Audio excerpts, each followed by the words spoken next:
Good evening. Welcome to the August 25th, 2026 Hibbing Public Utilities Commission meeting. All commissioners are present and we'll call the meeting to order. At this time, are there any adds and deletes from anybody? No adds or deletes. We will move on to the approval of the minutes of July 21st, 2026, August 4th, 2026, August 10th, 2026, and August 14th, 2026 commission meetings. Wishes of the commission. Motion to approve. Motion by Commissioner Sandstead. Second. Support by Commissioner Stokes. Any discussion? Hearing none, all in favor say aye. Aye. Opposed? Motion carries. I have nothing at this time for citizens forum, so we will move on to the consent agenda. Consent agenda item A, approve invoices greater than $10,000 and approve the bills and ACH transfers dated July 10th through August 18th, 2026. Item 5B, approve the payroll paid and overtime report for July 23rd, 2026, August 6th, 2026, and August 20th, 2026 pay dates. Item 5C, approve the July 2026 financials. 5D, approval of contribution requests to Hibbing Girls Swim Club and the Hibbing Quarterback Club. Item 5E, approval of the GPS policy. And item 5F, approve resolution 26-11, authorizing HPU grant writer and engagement specialist as official signatory for grant funding agreement with Minnesota Board of Water and Soil Resources. Wishes of the commission. Mr. Chair, I'd like to pull item F just for a brief discussion. Absolutely. We'll pull 5F. Do you want to motion for the rest of the consent agenda? I'll make a motion to approve the rest of the consent agenda. I'll second. Motion by Commissioner Sandstead, supported by Commissioner Stokes for A, B, C, D, and E. Any discussion? Hearing none, all in favor say aye. Aye. Opposed? Motion carries. Commissioner on 5F. Thank you, Mr. Chair. My only question on this is that the grant writer and engagement specialist is a newer position. So my question is, who historically has been the person to be the signator on other grants prior to this position existing? Maybe that's a question for you, Elliot.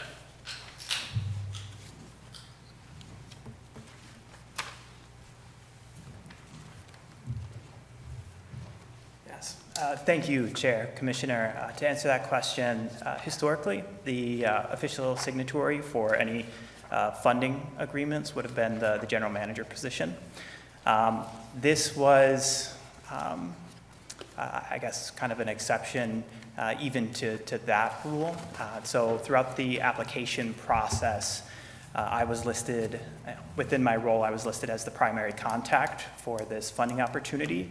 And just the way that Bowser staff had communicated to us about this funding opportunity, they recommended that the primary contact be listed as the signatory. So this would have come forward likely regardless of if there was someone in the general manager position or not.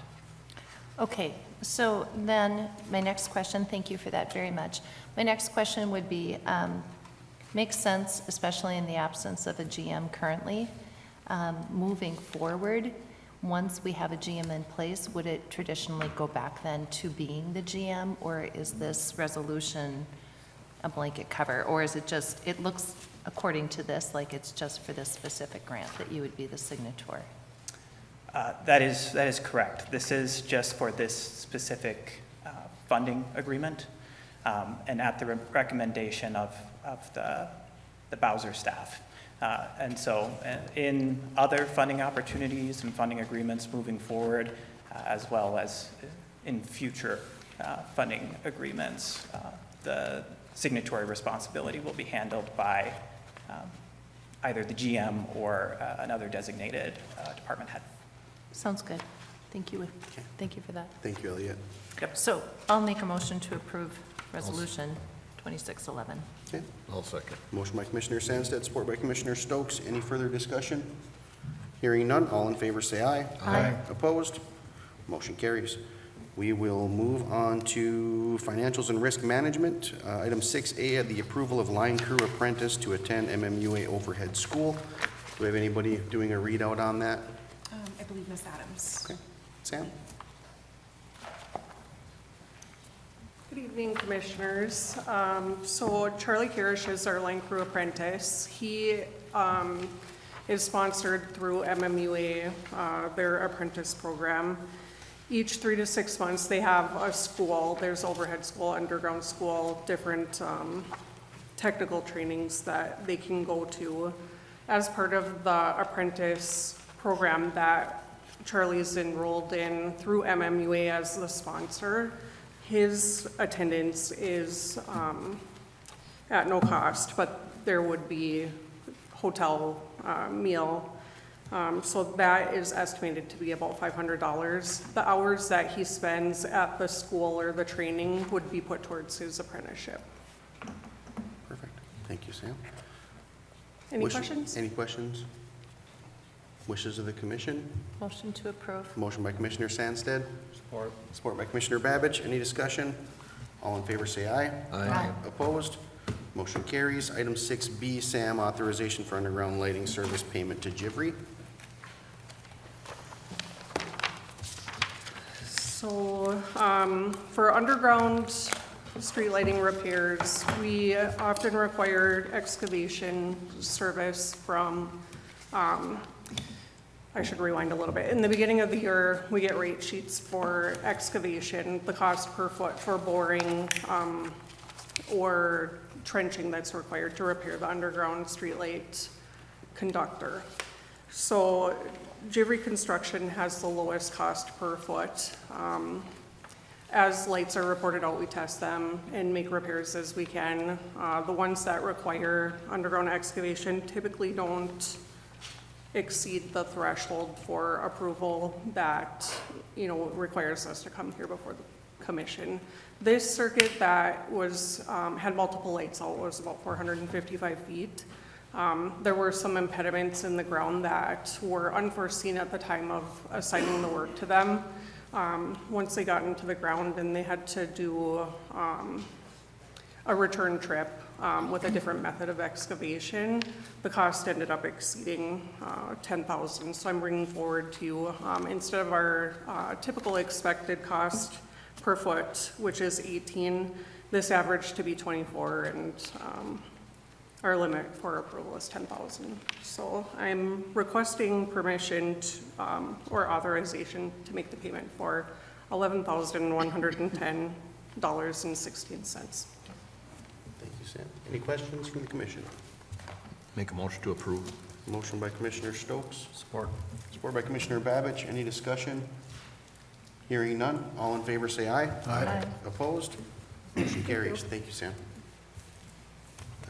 Item 6C, approval of construction materials test item for the 4th and 4th project. Mr. Scabina. Thank you, Mr. Chairman, Commissioners. This is a service agreement with Braun Interrec for materials testing for the lead service line and lead pipe removal project that we have underway currently at this point in time. Materials testing is a normal process in any one of these projects. They'll be testing compaction, they'll be testing concrete strength, and they'll be testing compaction and strength of the bituminous street covering once we get done, the paving. So we're requesting the commission to approve construction materials testing with Braun Interrec in the amount of $21,971. Okay. Wishes of the commission? I'll make a motion to approve. Motion by Commissioner Stokes, Support. support by Commissioner Babbage. Any discussion? And Paul, just to reiterate, this is a project that we talked about in our capital improvement plan and the funding and everything that we've discussed that in the past. This is part of our ask for our funding that we're hoping to get in December, correct? Yes, Mr. Chairman, we have a PFA out there for this particular project, and then for the service line component of the lead service line component of this project, we're working off a grant from Minnesota Department of Health. Perfect. Almost said Montana. Okay, thank you. Perfect. Any other discussion? Hearing none, all in favor say aye. Aye. Opposed? Motion carries. Are you on this one too, Paul? Nope. The other one. Thank you. We're going to move to item 6D, approval for meter-based charges. Mr. Plummer. Thank you, Chair. Good evening, Commissioners. Before you, we've discussed at several working sessions, is a proposal. Obviously, it's just a recommendation. We can take it all or take it piece by piece, what we'd like to approve For the most part, most of the meters are about $1 per meter base rate increase, and that would be a monthly per rate fee per meter. We base that on the average lifespan of the meters is going to be around 20 years. So if we replace them with this cost recovery, it would replace them in about 8.5 years. That's if we don't have any unforeseen circumstances with any of them, or breakages or failures. Obviously, this is the first time we've rolled out AMI, so we aren't really sure how they're going to respond to a lot of different scenarios, or our water quality. They work great everywhere, but we just don't know yet. Also, one of the things that we did look at was Commissioner Hart had said that our water rates were pretty good compared to everyone else. That is true with the exception of some of our larger meters, which we come to find out when they are AMI capable. The meters that are about 6 inches run about $6,000 each. Anything anywhere from like 1 inch all the way up to 6 inch are upwards of $1,000 to $2,000 each meter.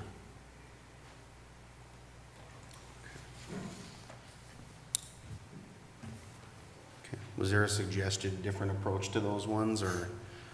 I had those ones, so if you look on the proposed rate increase, sorry, I had to blow mine up a little bit bigger. The top ones are roughly about $1. So if we go with the electric, those are about $1 each.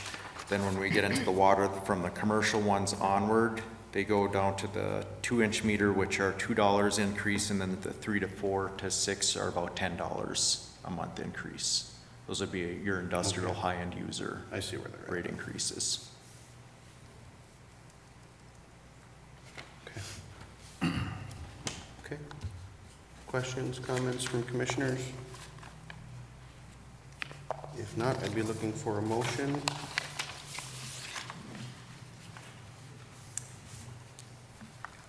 Or lack thereof. I'll make a motion. Okay, we got a motion by Commissioner Hart. Support. Support by Commissioner Babbage. Any discussion? Hearing none, all in favor? Oh, Commissioner Hart. So the larger apartment buildings, Paul, how would they be affected when they have like just 1 meter for all the residents? It would Just based on their water line size? correct, yeah. So like, for example, New Haven Drive, we're putting in a 4-inch meter for that, and then they're gonna split off internally for that. They also have a 6-inch line for their sprinkler system. So they would fall into the 4-inch category, and that's what they would be charged monthly on that. Unless they wanted to branch off from that and individually meter at 1 inch, and then they'd have to individually. There are some apartments that have 3/4 inch meters, and they choose to bill their residents separately on that. Okay, any other discussion? Hearing none, all in favor say aye. Aye. Opposed? Motion carries. Thank you, Paul. Item 6E, approval for vehicle rental. Mr. Blumlein. Okay. Before you is, we had the departure of our summer students, and with that, we did rent some vehicles.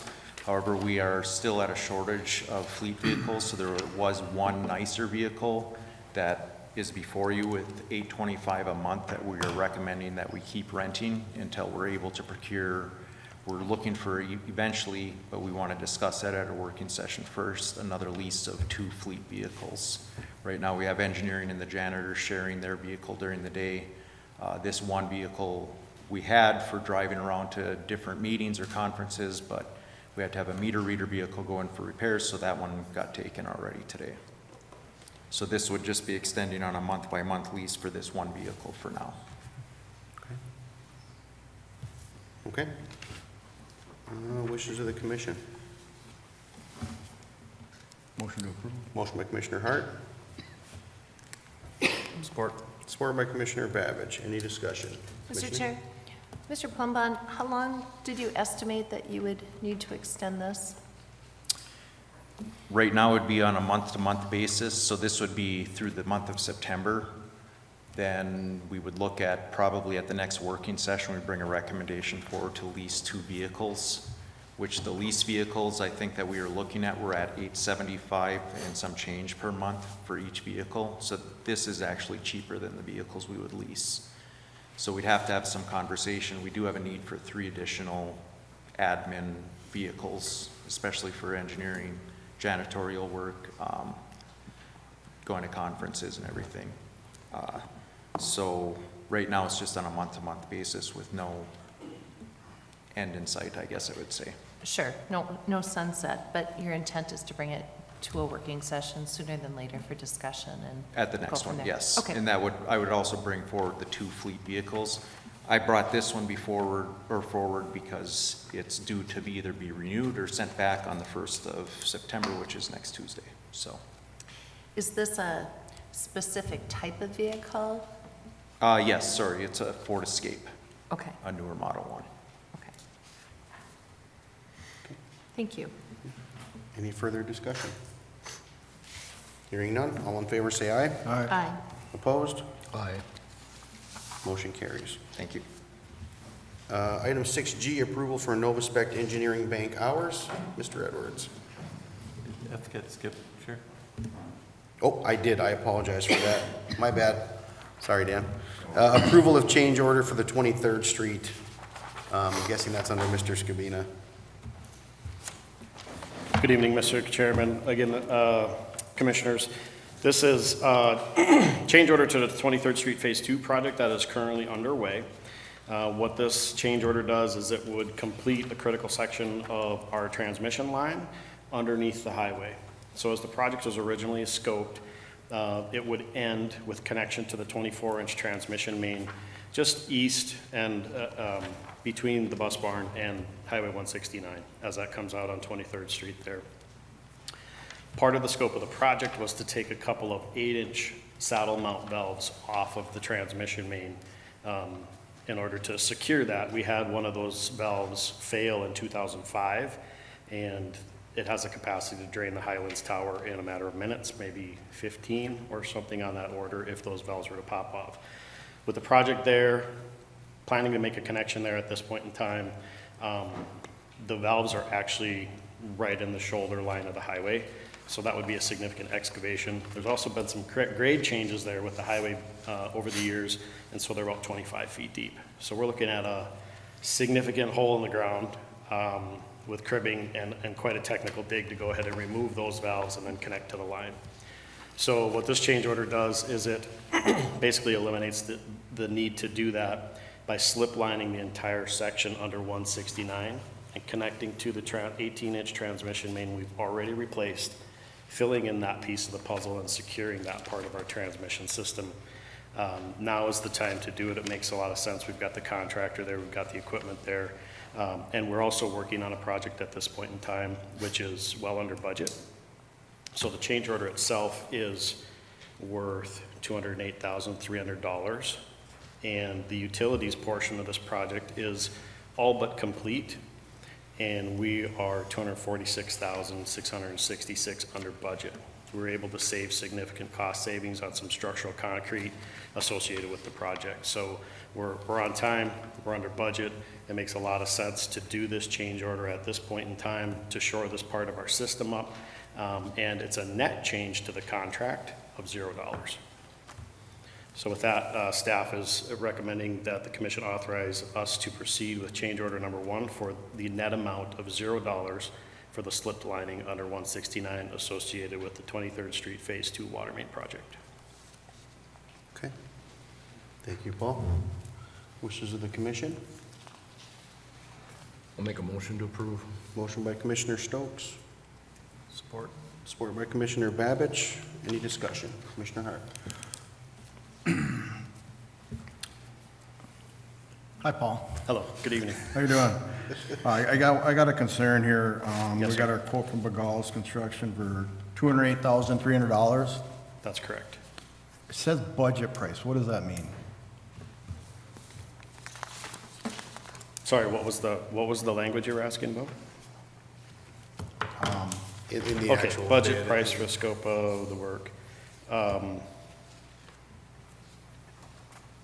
That's a good question. I don't know what that particular language means, other than this is the total cost for the change order. I guess I wonder why it doesn't say contract price, fixed price. I think the reason why it doesn't say contract price is because there's no net change to the contract amount. That would be my suspicion, but this is not language that I'm particularly familiar with. Yeah, I know there was 2 different quotes that Bugalis got, and one of them was with pipe included, and one of them was with pipe supplied by the project. So that may have something to do with it as well, because we're going with the pipe included option. Yeah, I can, Would it be in the best interest of the commission to make this a not-to-exceed price? sure, yes. I don't have any problem with that at all. I think we're really good, in good shape. Okay. I didn't make a motion. I'll amend my motion to not to exceed pricing. Commissioner Babich, you okay with that? Support. Okay. Okay. Thank you, Commissioner Hart. So the motion would be to approve the change order for the 23rd Street not to exceed $208,300. Any further discussion? Hearing none, all in favor say aye. Aye. Opposed? Motion carries. Thanks, Paul. Okay, we move on to approval for Novaspec Engineering bank hours. Now, Mr. Edwards. Good evening, Chair Bayless, Commission. Before you, I have for discussion and approval to proceed attached a quote for Novaspec for engineer bank hours. Those engineer bank hours will be used for water treatment, for plant reports, for gas input reports, and help with patches in our Delta V control system. In that contract, it's actually broken into a 3-year contract, and I decided to only proceed with the first year just to make sure that we're going to continue down the path that we're going with Novaspec. I hate to get into a 3-year contract if we're going to look at other things. So the ask would be for $10,813, which would be 1 year of engineering bank hours, which would be a total of 120 hours. Okay. Any questions? Commissioners? Make a motion to approve. Motion by Commissioner Stokes. Support. Support by Commissioner Babich. Any discussion? Mr. Chair, just a question on this.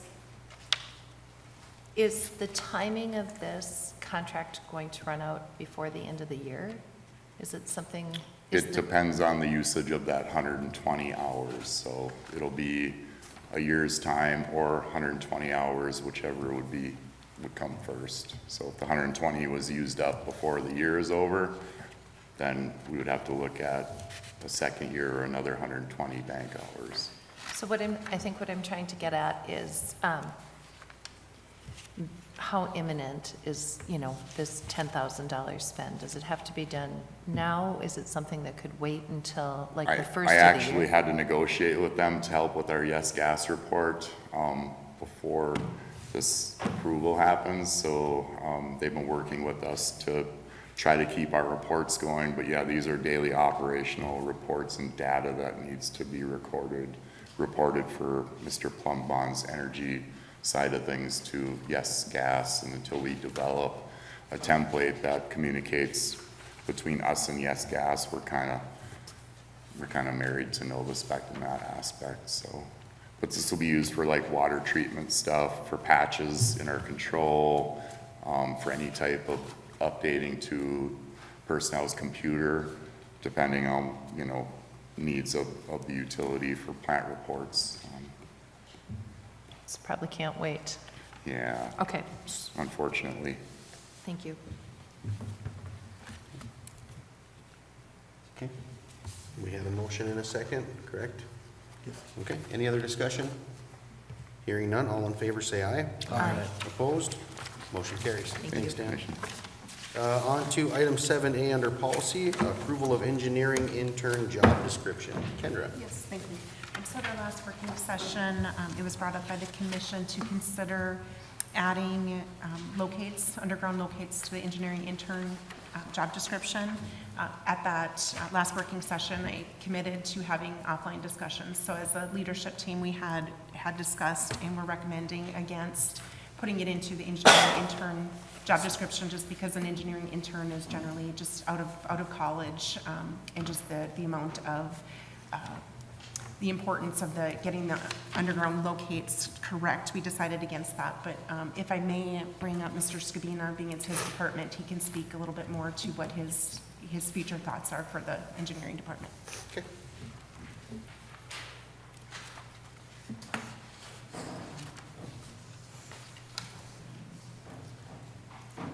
Thank you, Paul.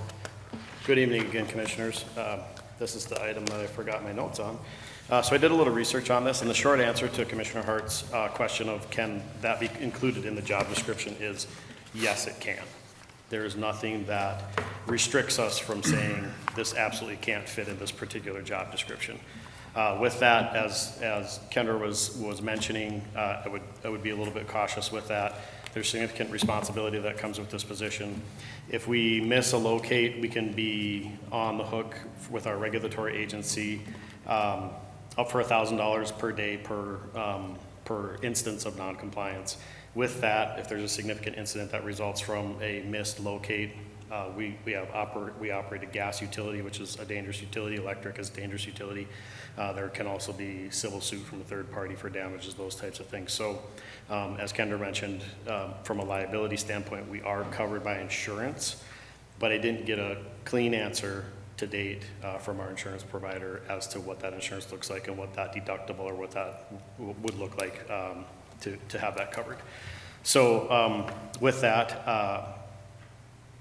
I would be cautious with the expectation of inserting that in the job description because I believe that with 600,000 to 700,000 locate requests during any particular season, that's a lot for a single person, depending on what the intent is there, as well as I would want that person to be out with some of the outside crew foremen or some of those other individuals to make sure that they have a good grasp on the system.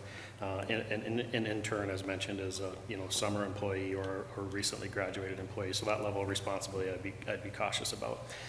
From a certification standpoint, there are no national certifications that are required. There are some preferred education and certifications that are required that would be possible to insert. Last and not least, if we edit the job description at this point in time, I think the bargaining unit would be interested in looking at that job description again to make sure that it is the wages are appropriate with that added responsibility. Okay. Mr. Chairman. So, Mr. Scavino, where do you plan on putting location services then in the future? Because it's considerable amount of money that the utility kicks out for that annually, so. I think we have a couple of different options. I don't think anything is solidified itself yet. I do believe locating services should come out of the engineering department. I think there's possibility for a number of different folks to do that and be primarily responsible for that. But I don't think there's a clear plan at this point in time how to implement that piece of the puzzle and the risk versus reward that we would gain by doing those services internally, but it's something that we're still looking at. Thank you.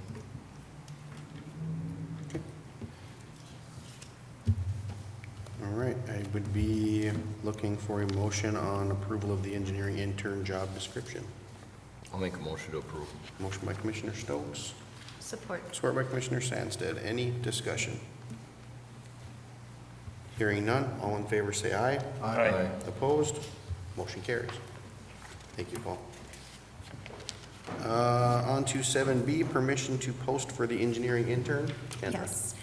Commissioners, as you may recall, the union had filed a petition with the Bureau of Remediation Services last fall, if I'm not mistaken, just to clarify unit representation, of which the Bureau of Mediation Services said that this should fall as a unionized position. Even though I disagree that we have to repost for the position because we had hired an employee into that position and it was just reclassified from an exempt position to a non-exempt unionized position, the union is taking the stance that it should be posted because they feel that it was the membership unfairly did not have a opportunity to post for the position. So with that being said, I will concede to seek permission to post for this position, and potentially the candidate or the employee that's in that position would be awarded the position anyway, because it would still have to meet the criteria of the engineering intern to recently be a graduate or pursuing an engineering degree. Okay. All right. Wishes of the commission. Oh, Commissioner Spills. So, Ms. Powers, I just heard from Mr. Scabina that there might be some changes in the job description that may include this. Is there any further changes down the line to this job description? No, not that I can foresee into the engineering intern position. We're looking at making changes to the other positions within the engineering department. Okay, I must have misunderstood. Thank you very much. Clarification. Ms. Powers, can you just restate what you said the Bureau had said as far as exempt or non-exempt position? They classified it as a union represented position, so it would be a non-exempt we had hired the position as exempt. The unit clarification from the Bureau of Mediation Services said it would be a unionized position, which our unionized employees are non-exempt hourly staff. And the job description we just approved has it as exempt? That would be an error on my part. I would have to correct. Thank you for that catch. We should do that now. Yes, if we could amend that approval to reflect non-exempt. Exempt or non-exempt? Non-exempt. Non-exempt, thank you. And I apologize to the commission for that oversight. Okay. Andy, do we need to formally amend that previous motion? Probably, just so it's clear. Okay, I Yep. believe that was Commissioner Stokes' motion. And Commissioner Sandsted seconded that, yeah. Yes, You both good with that? Yep. Okay. I'm with good. that. Do we need to revote that? Why don't you, just so Sure. it's clear? We will, To approve the position as non-exempt. correct. So Commissioner Stokes' motion would be to approve the engineering intern job description as non-exempt. Correct. Okay, And I support. perfect. Any other discussion on that? All in favor, say aye. Aye. Opposed? Motion carries. Thank you for that catch. Yep. And then posting for the engineering intern, looking for a motion. Go ahead. I'll make a motion. I'll second. Motion by Commissioner Sandsted, support by Commissioner Stokes. Any discussion? Hearing none, all in favor say aye. Aye. Opposed? Motion carries. Thank you. And then item 7C, approval of resolution 26-12 to publish rates, changes, and fees on the website. Did we have?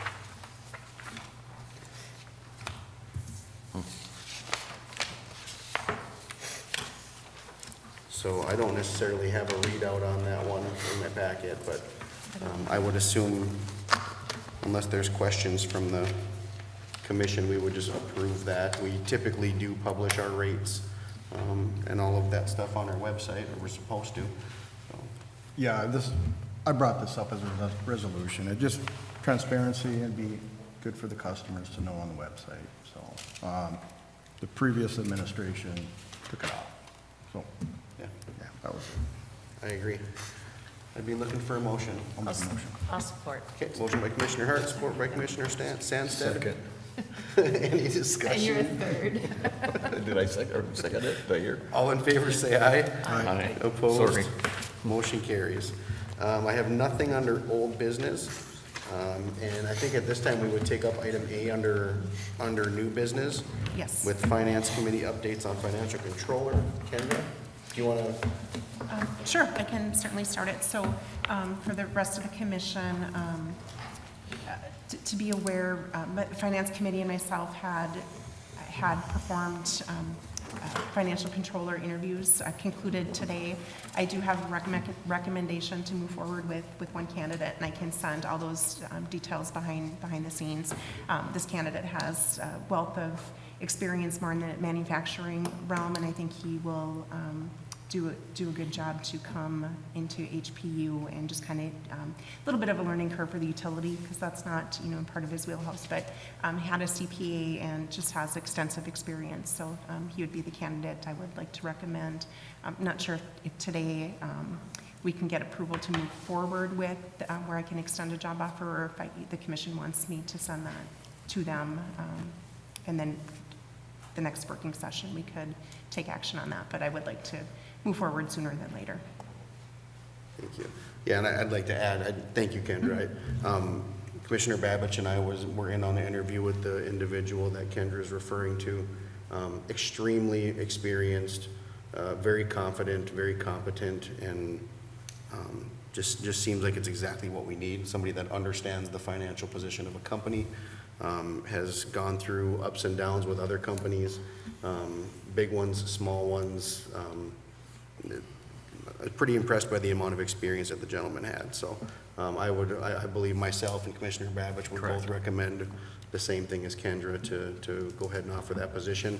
I'd like to extend to the rest of the commission, though, to get some information or get an opportunity to see the resume and stuff before we take any solid action.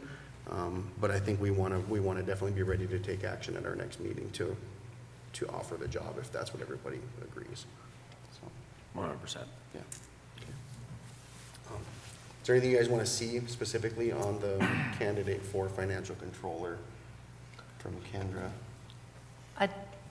Before we take action on it, I'd like to at least see a resume and know what the offer is that we're talking about. Yep, you can certainly send that. Perfect. Thank Okay. you.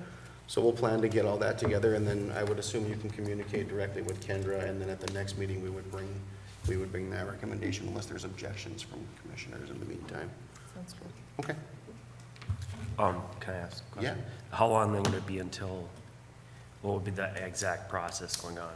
Would he, when could his start date be in this current setting? In the current setting, what I can do unless the commission has objections in the past or with my time with HPU, I've extended conditional job offers to candidates before getting commission approval contingent upon successful background checks, drug screenings, pre-employment screens, and commission approval. So I can get that in process as early as tomorrow and start that background. So then if we're looking at, I believe it's September 8th is our next working session, if I'm not mistaken, possibly the week after we could have the candidate start, or potentially even the end of next week. I can work through those details.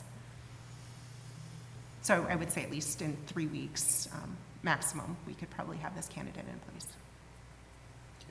I'd like to say it probably would make sense to maybe get him in-house one day when commissioners could stop by on their own, one at a time. Yep, we can and certainly meet do him that. Before offering anything. It might just be good exercise, everybody gets a feel for the person on their own, so. Okay. I think we are good on that. Does anybody need anything else on that right now? Perfect. We will move to item B, but I think we're going to take a quick 10 minutes, maybe, just to get everybody situated.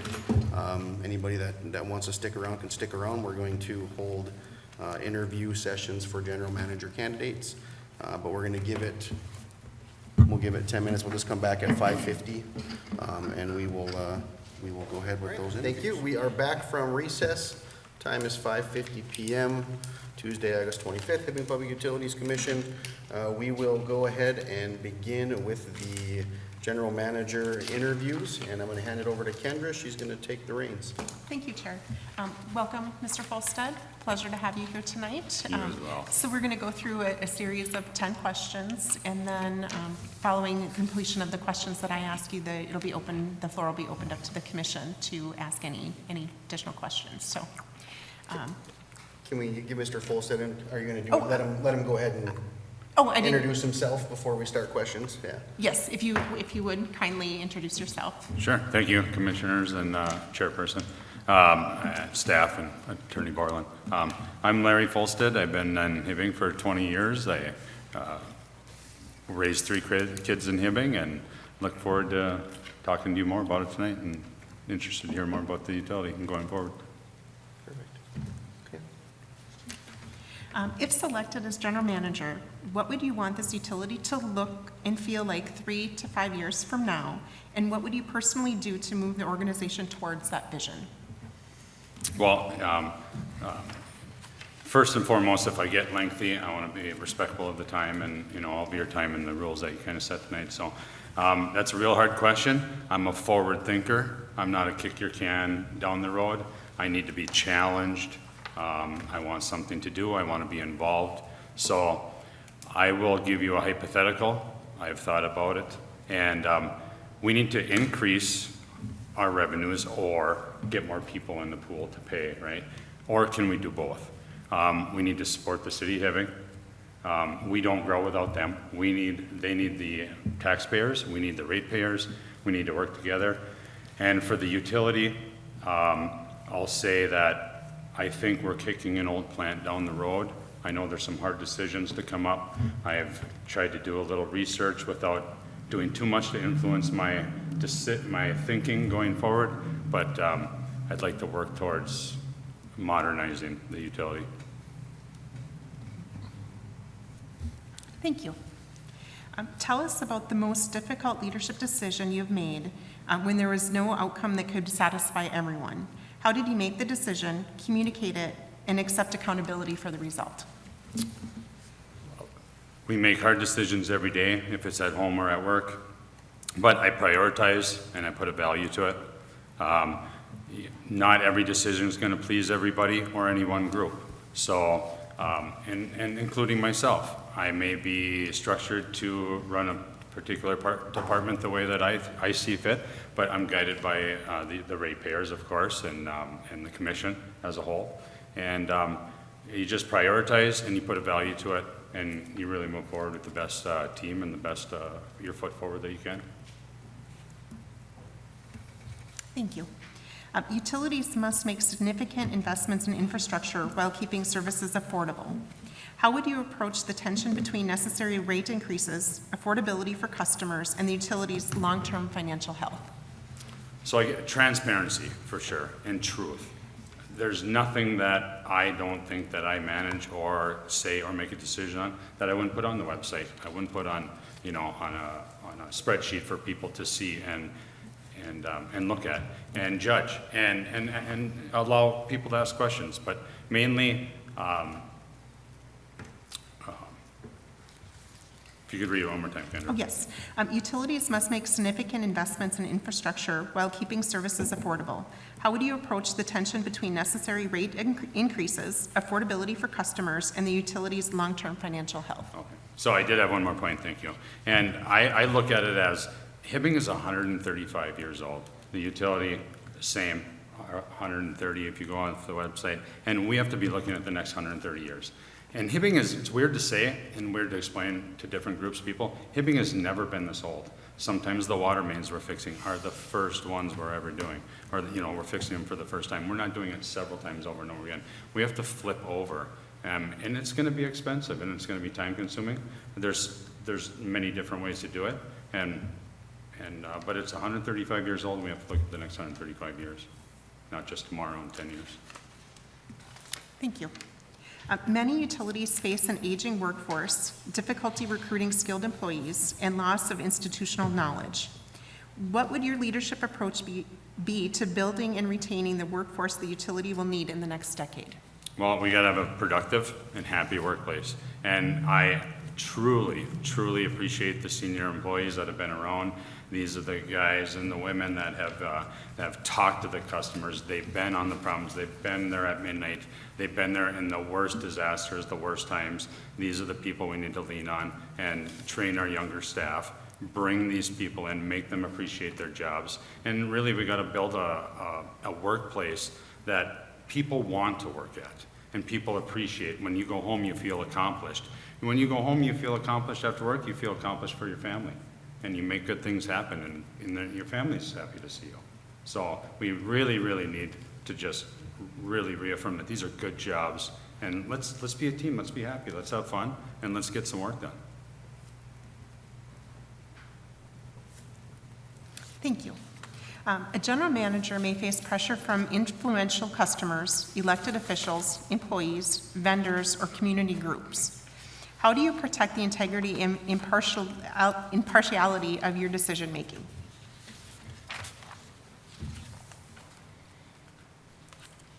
You build trust with them all. And I'll go back to transparency too.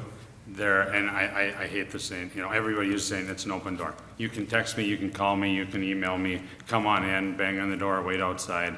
If I'm in a meeting, I'll come see you, but it's transparency and trust. I don't hide anything, and I don't lie to people. I don't lie to the commission. I don't lie to, you know, the city, the ratepayer. The ratepayer is the utility payer, is the school board referendum payer. We're all in this together. Thank you. What does excellent customer service mean in a public utility, and how should the general manager hold the organization accountable for delivering it? I think the municipality utility is by far has to be customer service oriented. We're not manufacturing with a good enough attitude. Let me put it as like, oh, we got to build 1,000 generators a day today, and that's good enough. It's not good enough. We are always serving our ratepayer. We need to strive to do better. We need a good reputation. We need the rumors to be good. We want people to ask good questions and not the bad questions, and we just want to promote that time and time again. It carries again throughout the workforce, throughout the customers that we serve, and when we go home to our family and our friends. Thank you. Imagine the community experiences a major utility failure that will take several days to resolve. Customers are angry, elected officials are demanding answers, employees are exhausted, and media attention is intense. Walk us through the steps you would take to lead through this crisis. I've always been able to address and help manage. I have a knack for it. I work with people. I help people understand. And things happen. It's going to happen. And just like I use simple analogies with people that they'll understand. You know, you bought a brand new car. The first couple of years, it was just oil changes and everything was great. Pretty soon it's tires and it's brakes and everything starts to cost you a little bit. You kind of got to make analogies like that to help people understand. I'll be honest with you, I have a lot of sayings, and one of them is common sense isn't common. And that doesn't mean anything bad to other people. It's that what's common to me may not be common to you and common to you. So you just got to make people understand. Things happen. There's no way in a city that's 135 years old and with a destination forward of another 135 years, arguably, you know, to 500 or whatever that number is. But things are going to happen. We can't catch them all. But we will have dedicated staff. And really, it's all hands on deck, including myself, too. I would be there at midnight on the water main break like there was last night. You know, I seen, you know, just stuff. So be involved and be a spokesperson and help people understand. Thank you. If we selected you, what would you need to learn during your first 100 days before making major changes, and how would you go about learning it? There's so much. I want to make sure everyone feels appreciated and gets equal time. And I want to hear everyone's priorities, including the public's. I heard so many good conversation here tonight. I tried to shield myself from it so I could have a real open mind, but I appreciate some of the comments tonight. And yeah, I'll leave it with that. Okay.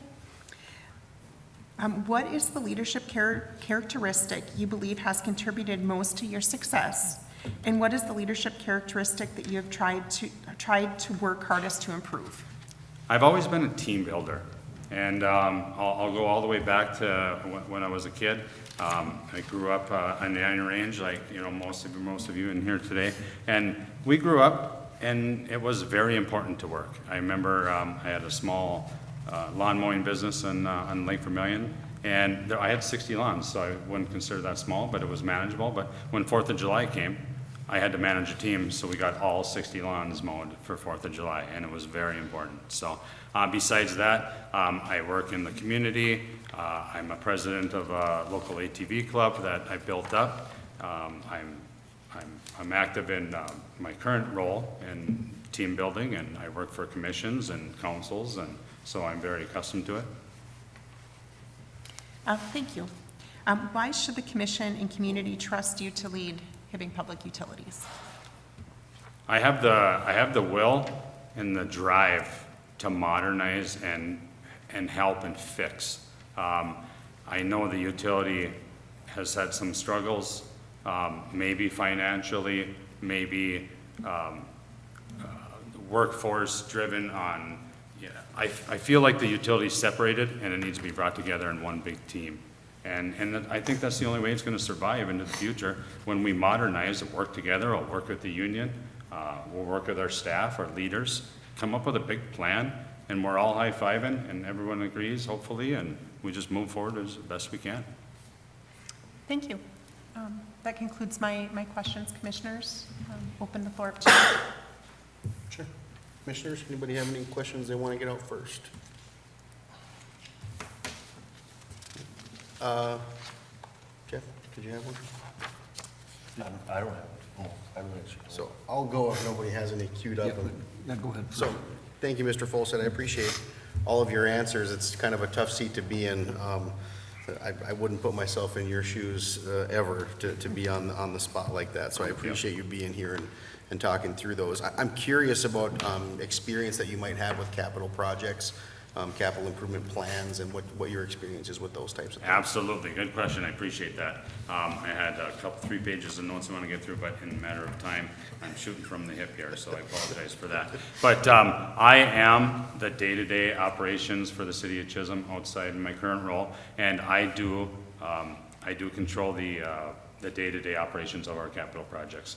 Right now, I think we're in the middle of between $12 and $15 million several projects. We have 8 going on right now. Of course, City Hall handles the payments. We have the part-time city engineer that handles, the day-to-day logs and everything that. But I handle the day-to-day operations with my crews, of course. I can't know everything.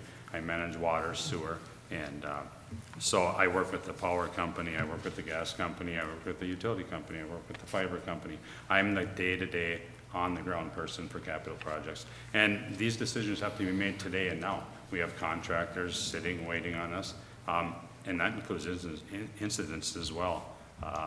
So I'm very involved. I don't do the engineering, of course. I don't do the 84-page booklets. But I'm the day-to-day manager of the capital projects in my current role. Okay. Can you expound a little further on that? Do you have any experience with the financial aspect of those projects? Are you in any of those meetings when they're building out their capital plans for the city in general? Oh yeah, absolutely, absolutely. No, I just don't handle the paperwork side of it. We do, as you're familiar with, we do PFA reimbursements all the time. We're working off lead line dollars that was spoke of tonight. It's all in a big budget. It's all worked out, and by being on those capital projects, I'm controlling those numbers day in, day out. One thing I'm really, really against, and I heard it tonight, and it's change orders. It's constant change orders. Well, there's no change orders that are paid and signed off on as long as I agree and as long as I relate to the engineering staff. So I'm in control of change orders even and those day-to-day operations. Thank you. Commissioner Stokes? Mr. Folstead, thank you for your time this evening. I got the big question. Why are you interested in this job? Well, I'm actually driven to change and driven to help, and I want to modernize. I see an opportunity. I wasn't actually looking for a job, and then this came up. I had a couple conversations with some people, and it started to pique my interest a little bit, and then I did a bunch of research, and I thought, there's a lot of opportunity. There really, really is. I think there's a great new staff, from what I understand, and not knowing everyone, of course.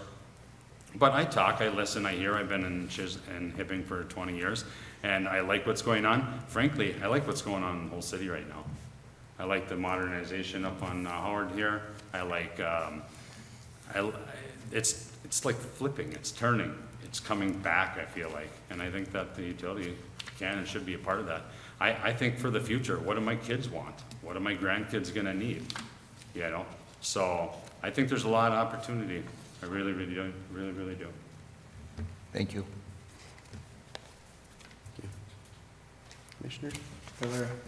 So we got 3 other candidates. Why are you the best candidate? Well, I'll tell you, I'm not the best candidate if you want to kick the can down the road. I'm really, really not. I want to be challenged. I want to help. I want to do something. When I was hired in Chisholm 8.5 years ago, I was brought into a culture of there was no supervision and there was union leads for 25 years. They got the work done, but they didn't run the business. And it suffered, everybody's suffering, the system is suffering. We gotta keep up on the business, we gotta run it properly. I'm driven to help fix and move forward. If I'm the best candidate for that, then I'd be grateful to try and help.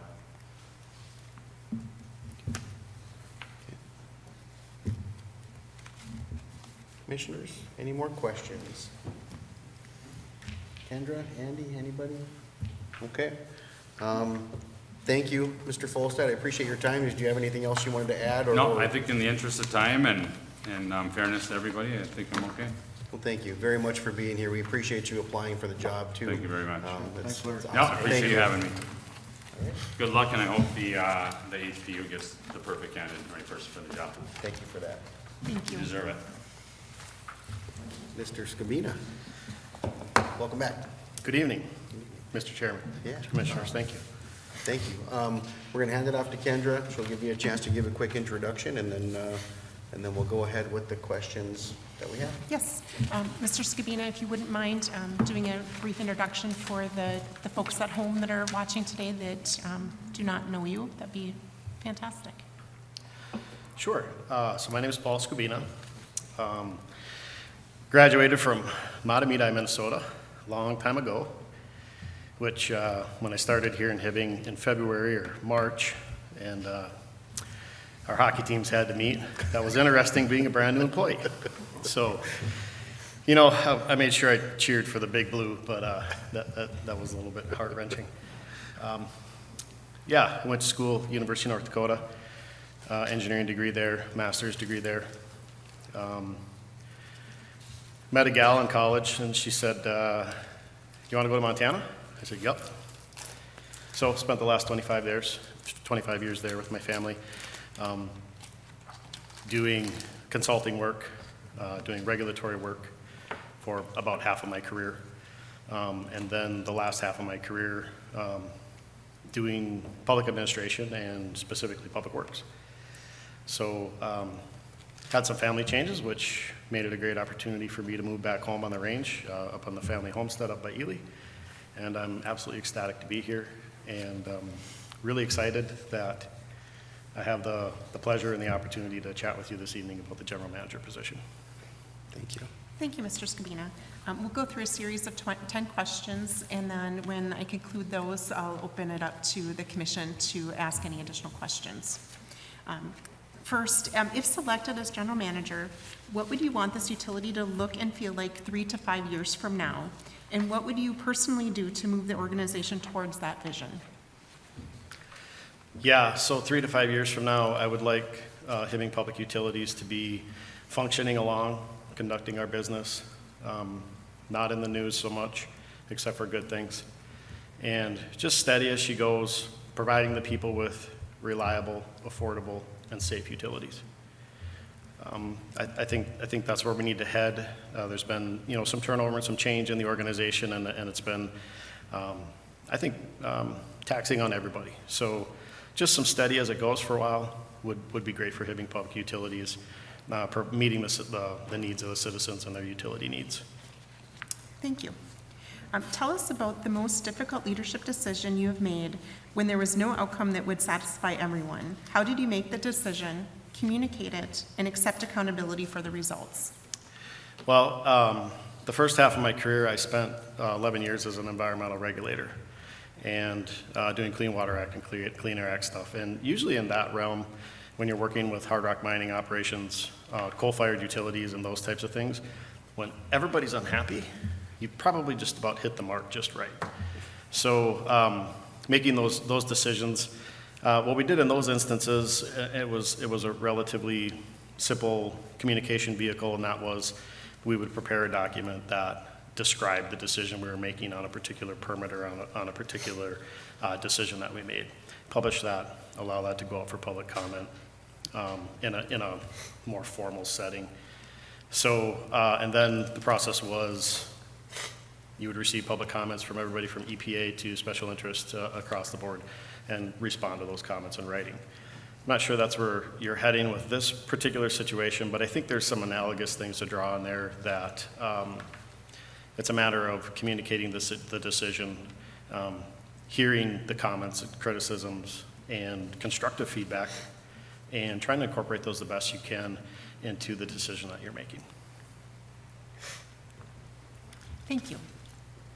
Utilities must make significant investments in infrastructure while keeping services affordable. How would you approach the tension between necessary rate increases, affordability for customers, and the utilities' long-term financial health? Yeah, this is a challenging thing, and really what it comes down to after 10 years in public works where you're working in utilities that are all rate funded is finding that balance. And it's really a community by community balance. And what I mean by that is any particular community is going to have a worth and affordability threshold based on what they're paying for in their rate. It's finding that balance of what level of service, the highest level of service you can achieve within the economic criteria and the expectations of the community that you're in. So rates versus service, you're always looking for the efficiencies that you have, that you can find to make things better. The definition of as an engineer is a person that takes science and applies it to make people's standard of life better. So that's what we're doing here.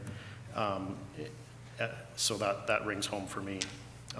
Yeah, at the end of the day, I would just stress it, it's a balance of expected level of service versus affordability.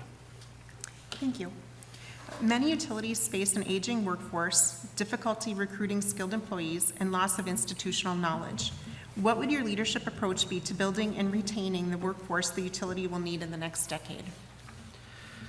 I think there are a lot of resources available to us here from as far as bringing up new employees and onboarding folks, working with partners, local community colleges, high schools. Right now we do a day where local community college and some high school kids will come and go through a tour, and we just sit and have a forum with them and talk about what do we do on a day-to-day basis and why this is a really cool job and how we contribute to our community. So I think it starts there with onboarding new people and trying to bring in some newer faces.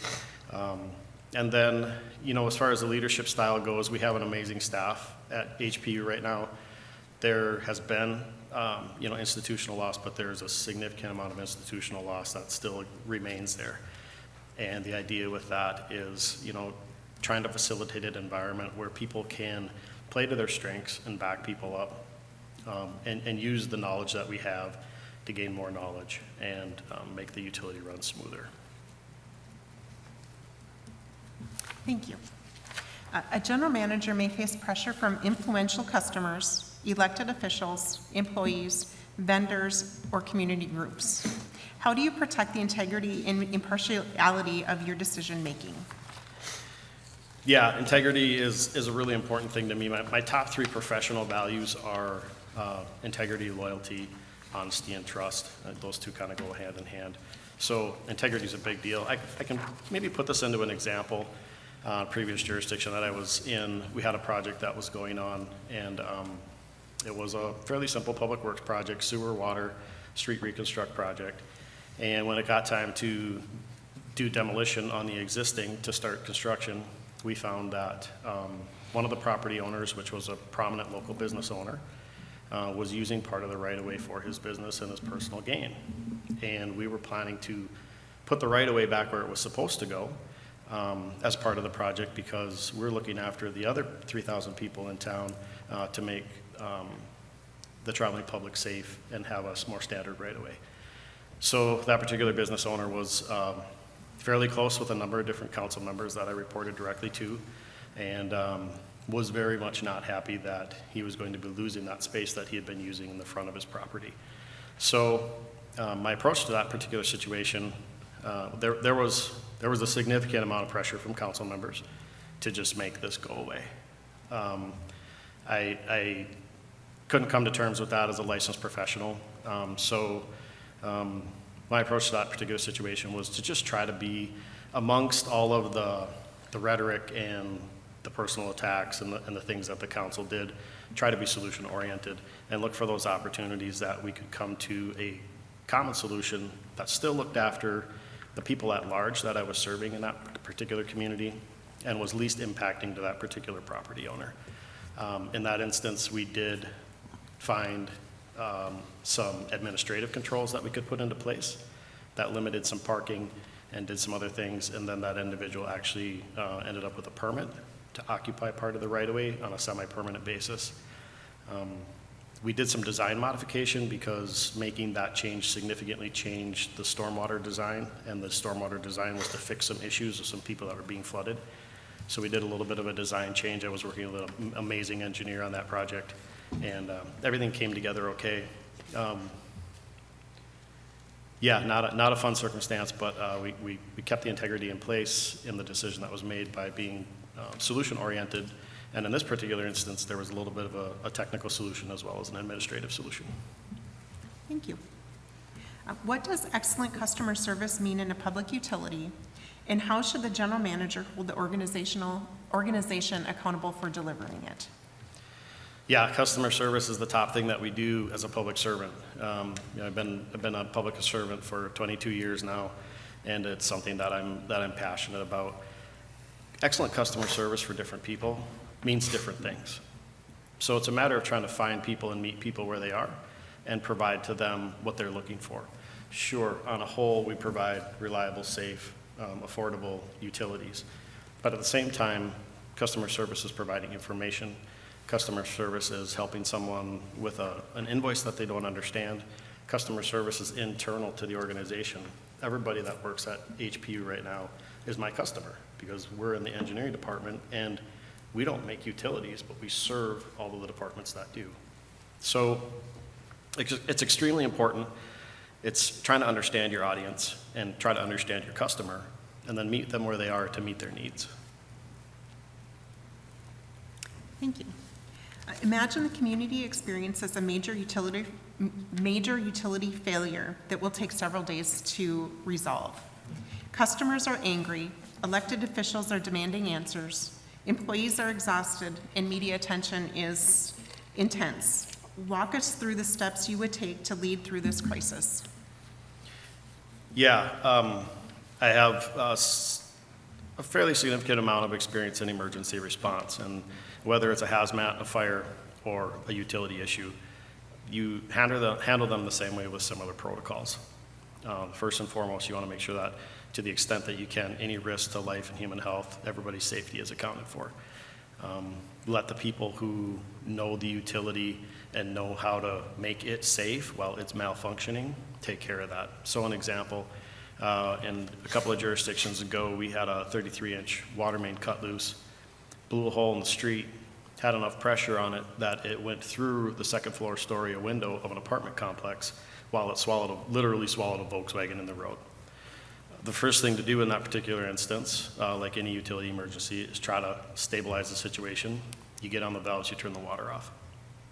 So you have crews, we had utility operators, that's what they did. They knew where the valves were, they knew how to get there quickly, and you get the resources on site that are the most effective at the job that needs to be done, and you make sure it's safe.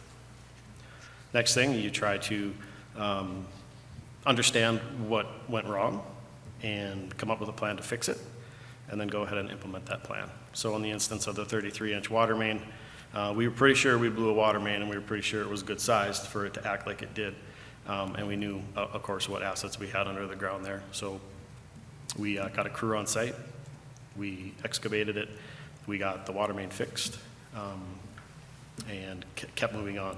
And then amongst that process, well, the people that fix water mains are fixing the water main, and the people that are shutting the water off are shutting the water off.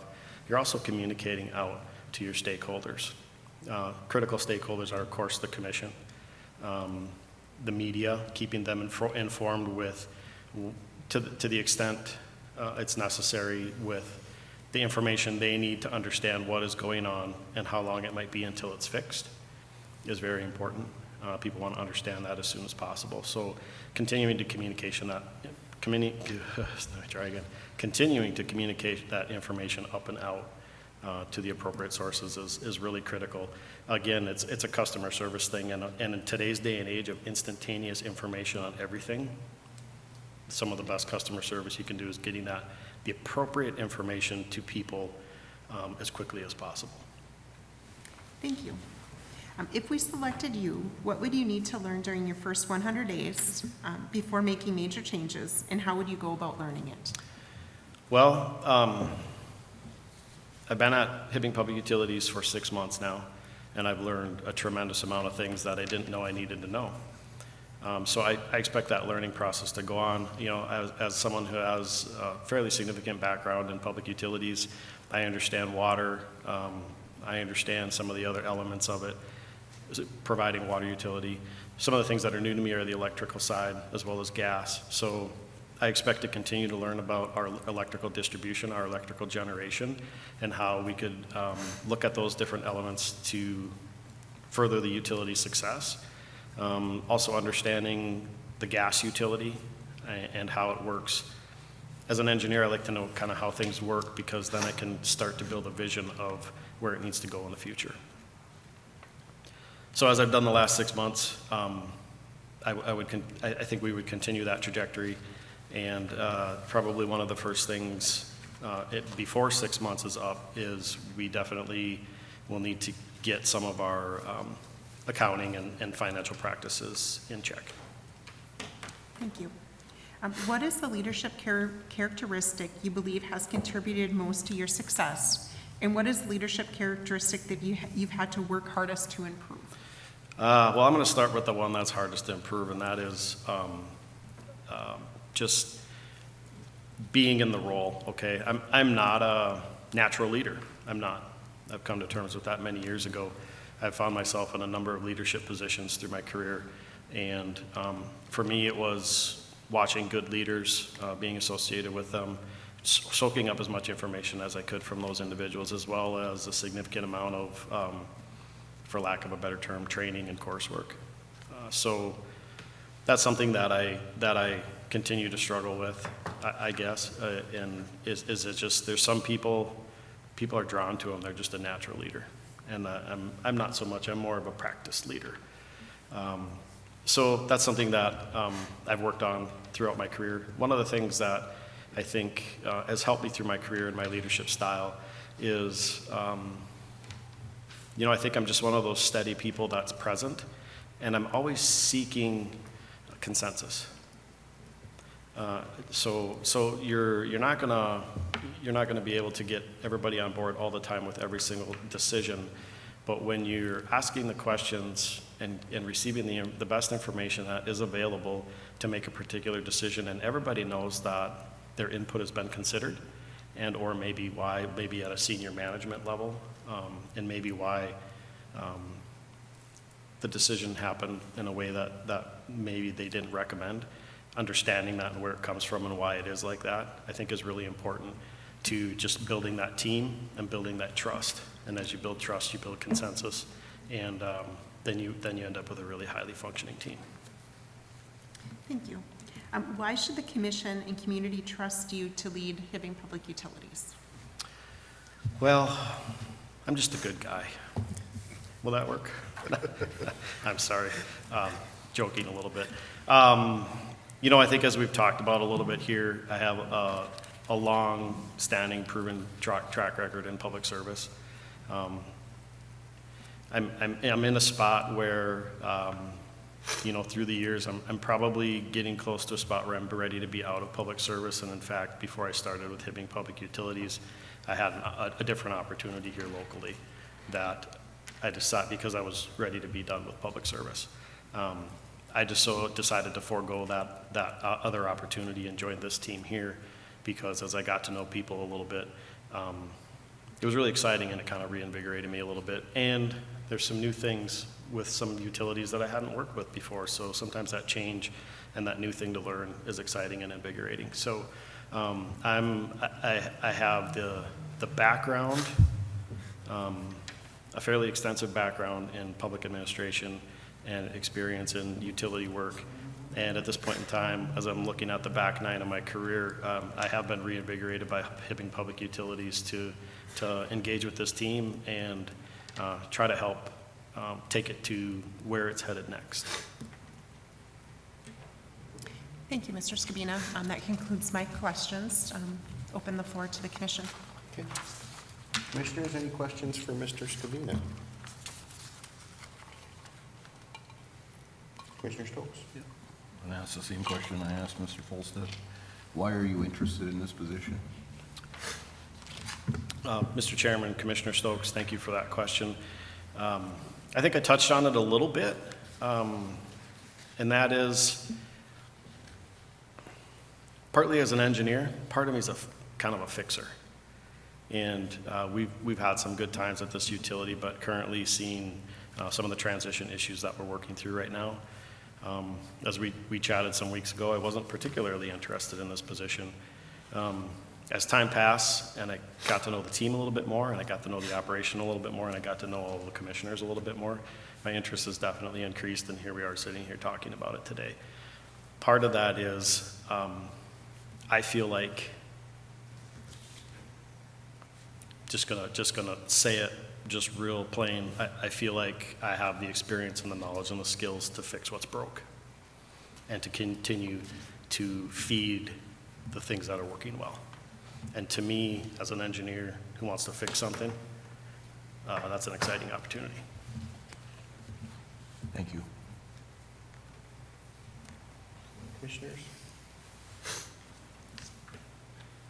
So I thank you, Paul, for sharing all the information with us and being here. This is kind of a tough seat to be in, and you know, obviously through the interview process, people that don't know, they'll understand that you already work at HPU in a pretty involved role as it is now. So thank you for being here. I did have one question, and it's just in general. As you stated kind of in your comments about maybe getting out of public service, you know, at some point in your career you felt like you were maybe done with that. How do you plan on handling the extra meetings, the evenings, things of that nature that probably don't necessarily suit the expectations of a regular 9 to 5, more of a 9 to 5 position? Yeah, and a fair question. Thank you, Mr. Chairman, for the chance to talk about that a little bit. And the really quick way to answer that is, as a public works director in a small community, and as a public works director in a large community, your phone rings 24/7. I've been in that particular role where I've lived further physically than the place that I reported to work, and been able to make that work. Also in this particular role, you know, when something comes up, maybe an emergency situation, I'm probably not going to be the guy out there flipping the breakers or pulling the switches. So to the extent I can engage in that process with communication tools a little bit more remotely, I think that's part of the way to make the distance work. As I let on you, I actually live up toward the Ely area. So there's that piece of it. There's just the mechanics of handling the logistics, and I've done that for a long time. The second piece of it is, well, it's not 9 to 5. And, you know, like I said, when you're a public works director in a small community, your phone rings at 3 a.m., it rings whenever. I've actually made a conscious effort to kind of disengage that a little bit, because it will wear you down, and let the people who can handle the situation handle the situation. But at the end of the day, this is something I've done for a long time and I'm quite used to. Thank you. Commissioners? We're good? Good. Okay. Thank you, Mr. Scabina. Appreciate the time. Thank you, Paul. Yeah. Thank you, Commissioners. I appreciate the opportunity. It's a true pleasure to be able to visit with you this evening about this particular position. Thank you for the chance to be here. Thank you. Thank you.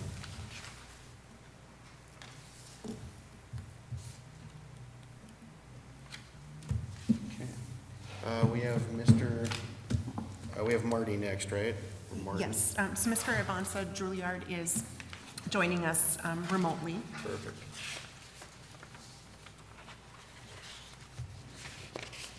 Welcome. Good evening.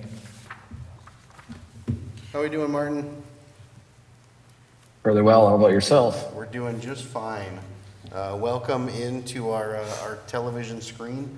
I'm going to hand this over to Kendra. She's going to give you the chance to do a quick introduction. The meeting is going to be broadcast. It's recorded right now, but it will be on Hibbing Public Access Television. So if you want to go ahead and give yourself an introduction, and then Kendra can go ahead and take the questions. Sure. Thank you, Chair. Thank you, Commissioners, for having me here remotely this evening. I appreciate the accommodation. The 5-hour drive from the cities would have been tight fit with work and everything. So my name is Martin Ivansa Drulard. Yes, there's 2 last names. You can thank my mother for that. I grew up on the Iron Range. I graduated from Hibbing High School in 2007. And then I went to the University of Minnesota where I got my engineering degree, Bachelor's of Science in Power Systems and Electrical Engineering. So after that, I got a job at U.S. Steel where I worked as a maintenance manager engineering for 10 years before deciding that the corporate world was not the best fit for me. So I started exploring public utilities, and opportunity presented itself at Shakopee Public Utilities 5 years ago. I've been there for 5 years as their engineering supervisor, and now I come to you today to interview for the general manager position. Awesome. Thank you for that, Martin. Kendra, Yes. go right ahead. Thank you, Martin. Appreciate you joining us remotely tonight. I'll have 10 questions to go over with you, and then upon completion of that, we'll open up the floor to the commission. So if you're ready, we'll get started. If selected as general manager, what would you want this utility to look and feel like 3 to 5 years from now? And what would you personally do to move the organization towards that direction? 3 to 5 years or even further than that, my hope is to have a stable, reliable public utility for the ratepayers of Hibbing. The financial aspects that you're dealing with now, I think we have quite a bit of work to do and some hard decisions to be made.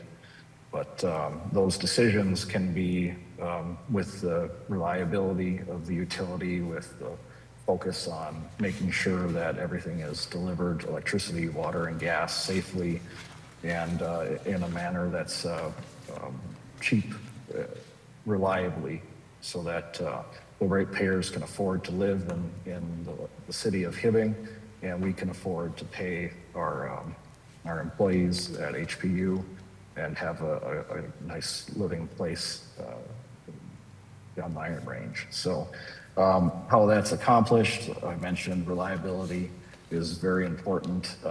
You can't fix things last minute and still have the cost of it be affordable for everybody, always having to jump on things. It always has a higher cost involved. So looking ahead for the next 3 to 5 years is to figure out how we can operate the plant, operate the electric, the water, and the gas systems in a reliable manner that provides consistent and safe service for everybody. And that involves working with all the experience that HPU has to offer and the experience of the engineering firms and consultants and contractors in Hibbing to come up with solutions that can lead us in a safe, affordable, reliable result. Thank you. Tell us about the most difficult leadership decision you've made when there was no outcome that would satisfy everyone. How did you make the decision, communicate it, and accept accountability for the result? There have been many difficult decisions in leadership roles. Sometimes they are on a personal level, sometimes they are on a public level. I can't point to one specifically in the public utility world as Shakopee Public Utilities. I've experienced quite smooth sailing, I should say, with interactions with the county and the city and the tribe and the ratepayers. But in the commercial space and heavy industrial, there were many difficult leadership decisions that had to be made as a supervisor with operations and maintenance and how that affected people's schedules and lives. And so during a maintenance outage, I would have to make a decision on what the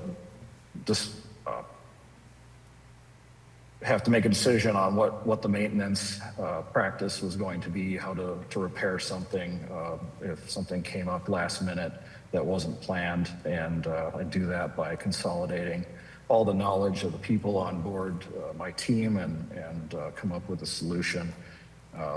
Sometimes there is no clear definition for for what your decision is going to result in, but you do the best you can by taking the information that is given to you and the experience of everyone around you, and communicate that clearly and come up with the plan, execute it, and make sure that everyone does that in a safe, effective manner.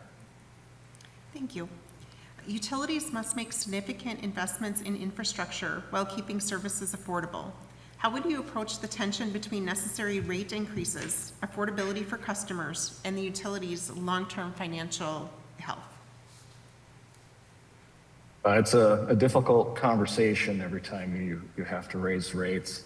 I know that we have a lot of internal discussions at Shakopee Utilities when we have rate increases, and we're always looking at the other utilities. We look at Xcel Energy, Minnesota Valley Electric, and we say, where are they at? And what are their rates compared to us? Are we doing a good job providing service? Is there more that we can do?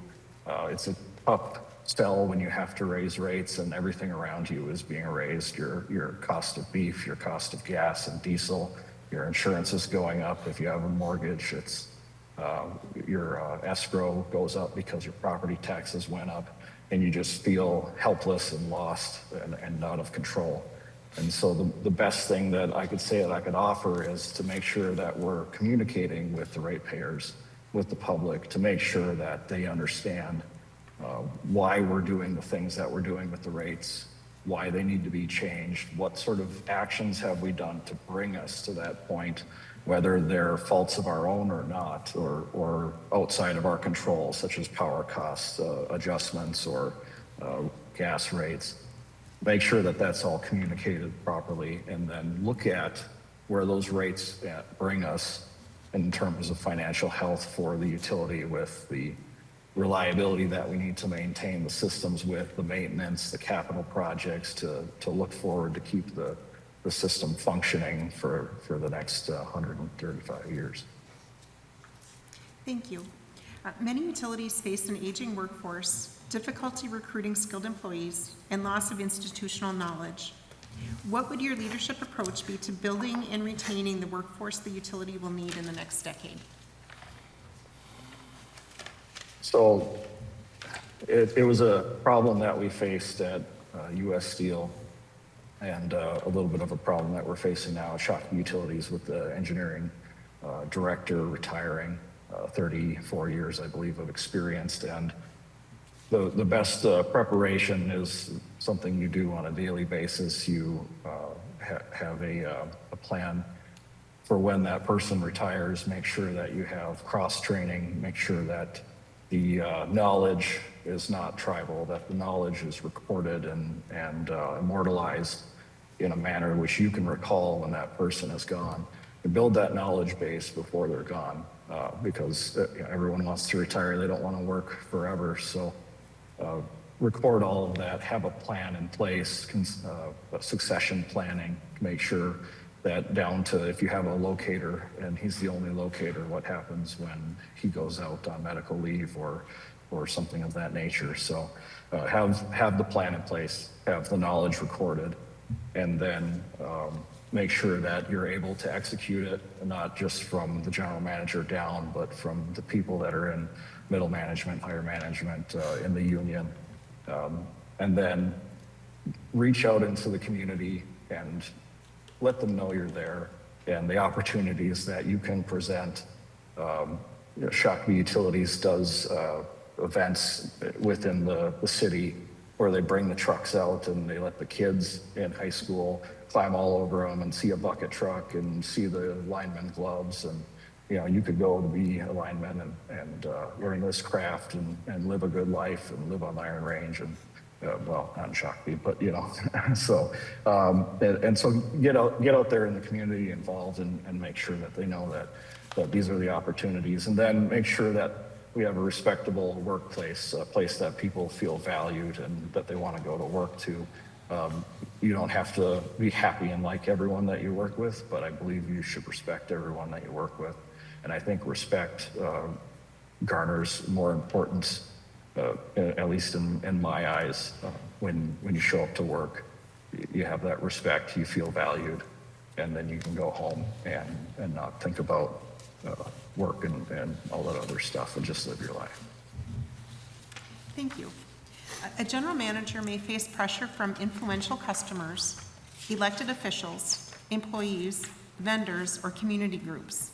How do you protect the integrity and impartiality of your decision-making? Integrity is tied very closely with communication, in my opinion. And communication is a very difficult thing to get right. Communication, my experiences dictate how I communicate and how I understand things. And someone else's experiences will shape how they receive the communication from me. And so it's important as the face of the utility or even in the lower levels to make sure that people understand what you're communicating, and you take into the context who you're addressing to make sure that they have all the information that they need. And so then that, I believe, would protect your integrity. And then when you have those communication, those difficult contacts or outward pressure from other agencies or customers, they understand where you're coming from. They understand the facts.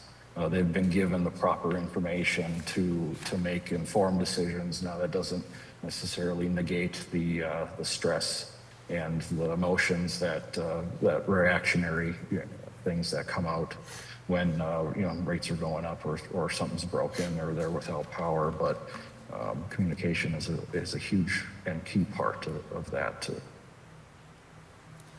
Thank you. What does excellent customer service mean in a public utility, and how should the general manager hold the organization accountable for delivering it? Well, excellent customer service, everyone has their own opinion, right, based on what they feel is most important. And so keeping that in mind, again, with communication and context and experience, understanding who you're addressing and what their priorities are, making that a top priority of your customer service, meeting them with their asks. If they reach out to you, make sure that you're getting back to them, make sure that the information that's pertinent and necessary to what their concerns are is being communicated. And then customer service, you usually hear something from your ratepayers when something's wrong, and maybe not so much when everything's perfect. So excellent customer service comes with reliability, with safe delivery of all your utilities, because if everything's on, everything's being delivered, the faucet turns on, and the heater lights up when you need it, the furnace, then I think that's excellent customer service, and everyone will be happy with what you provide.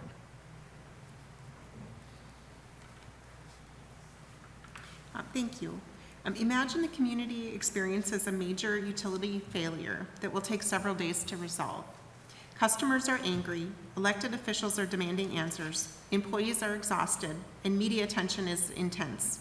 Walk us through the steps you would take to lead through this crisis. Well, what I learned at U.S. Steel is that safety is a personal responsibility. Management is accountable for results, but also that safety first is a core value there. So those two things, safety is always paramount. I always want the people I work with to go home the same way that they came to work. I had a situation that I experienced once where one of my co-workers was slightly injured, and it scares you, and it really sticks with you. You remember it. It's very vivid in my mind to this day. And so in a major catastrophic failure, the first thing on my mind is safety. And you have a safe environment in those emergency situations when you prepare everyone, when they have the knowledge and skills necessary to perform under those emergency situations. So prep and planning comes before the emergency. And then after that, when everything's safe, you've de-energized the lines, or you've stopped the water leak, or you've stopped the gas leak, then back to communication. So communication to the parties that need to know that, the news outlets, if they need to know that it's not a dangerous gas situation that's been shut off and you don't need to worry, or the power lines have been de-energized, so it's safe to travel in within vicinity or area of that downline.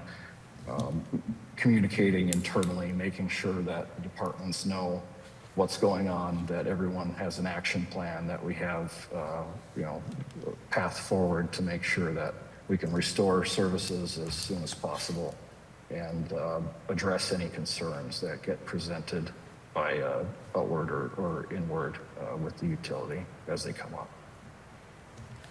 Thank you. If we selected you, what would you need to learn during your first 100 days before making major changes, and how would you go about learning it? I would say that the two things, the gas utility and steam utility, I have done some research, but I don't have direct utility experience with steam or gas.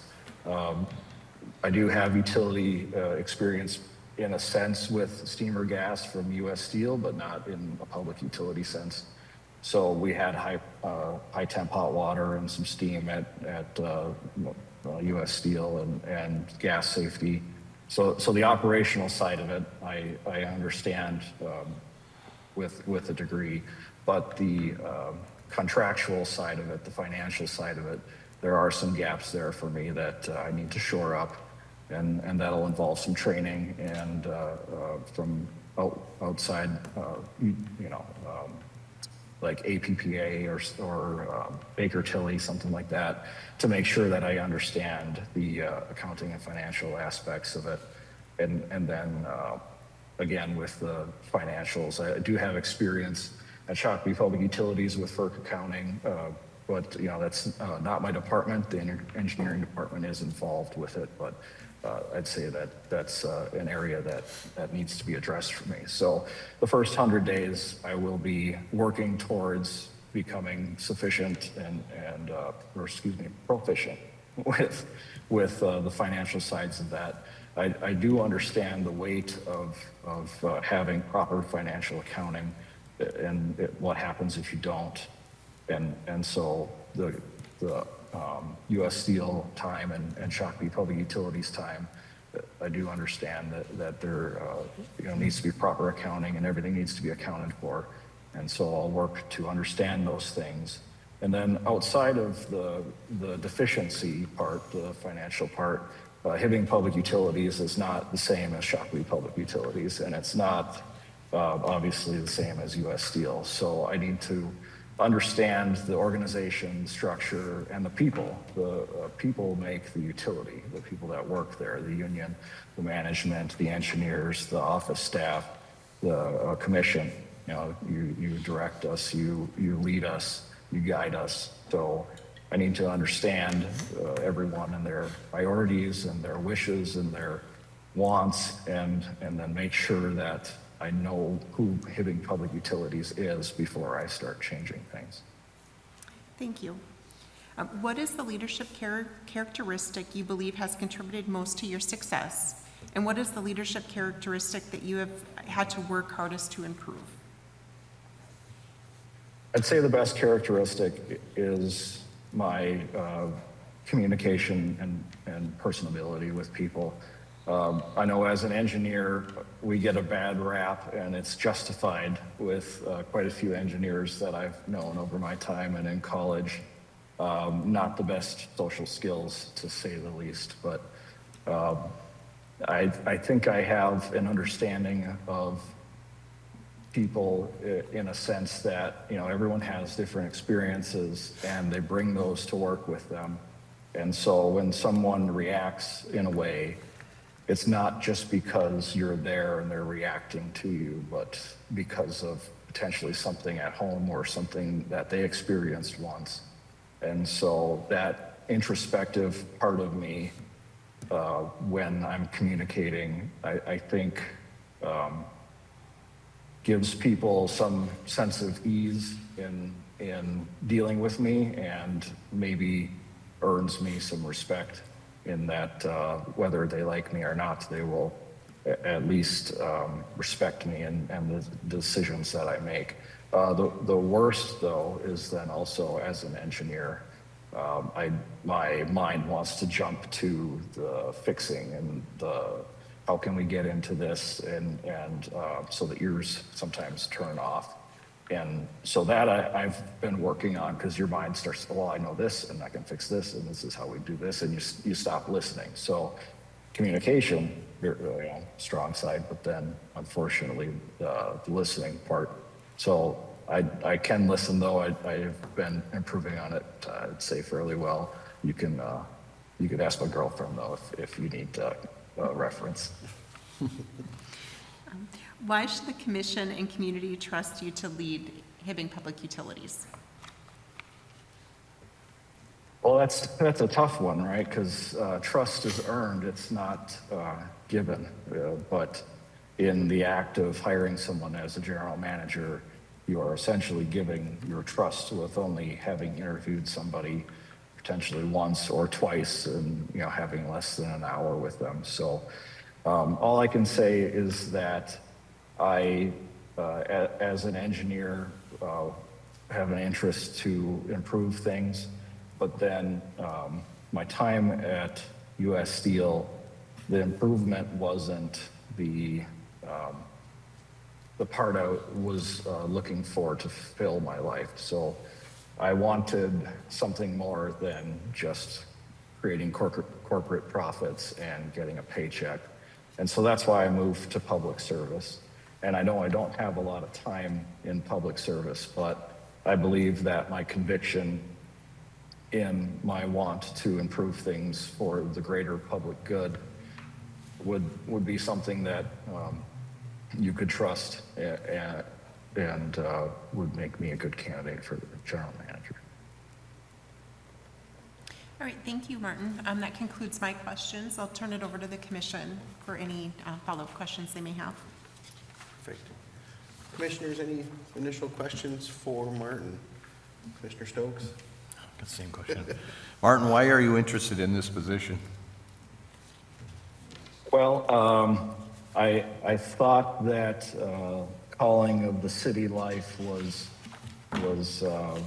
the answer for me after working at U.S. Steel, and that's only a small part of it, that I realized that the city life is not for me. I long for the shores of Beatrice and Side Lake. So, but more than that, again, to the aspect of public service and of serving and helping, I am interested because I've always wanted to have the opportunity to improve something.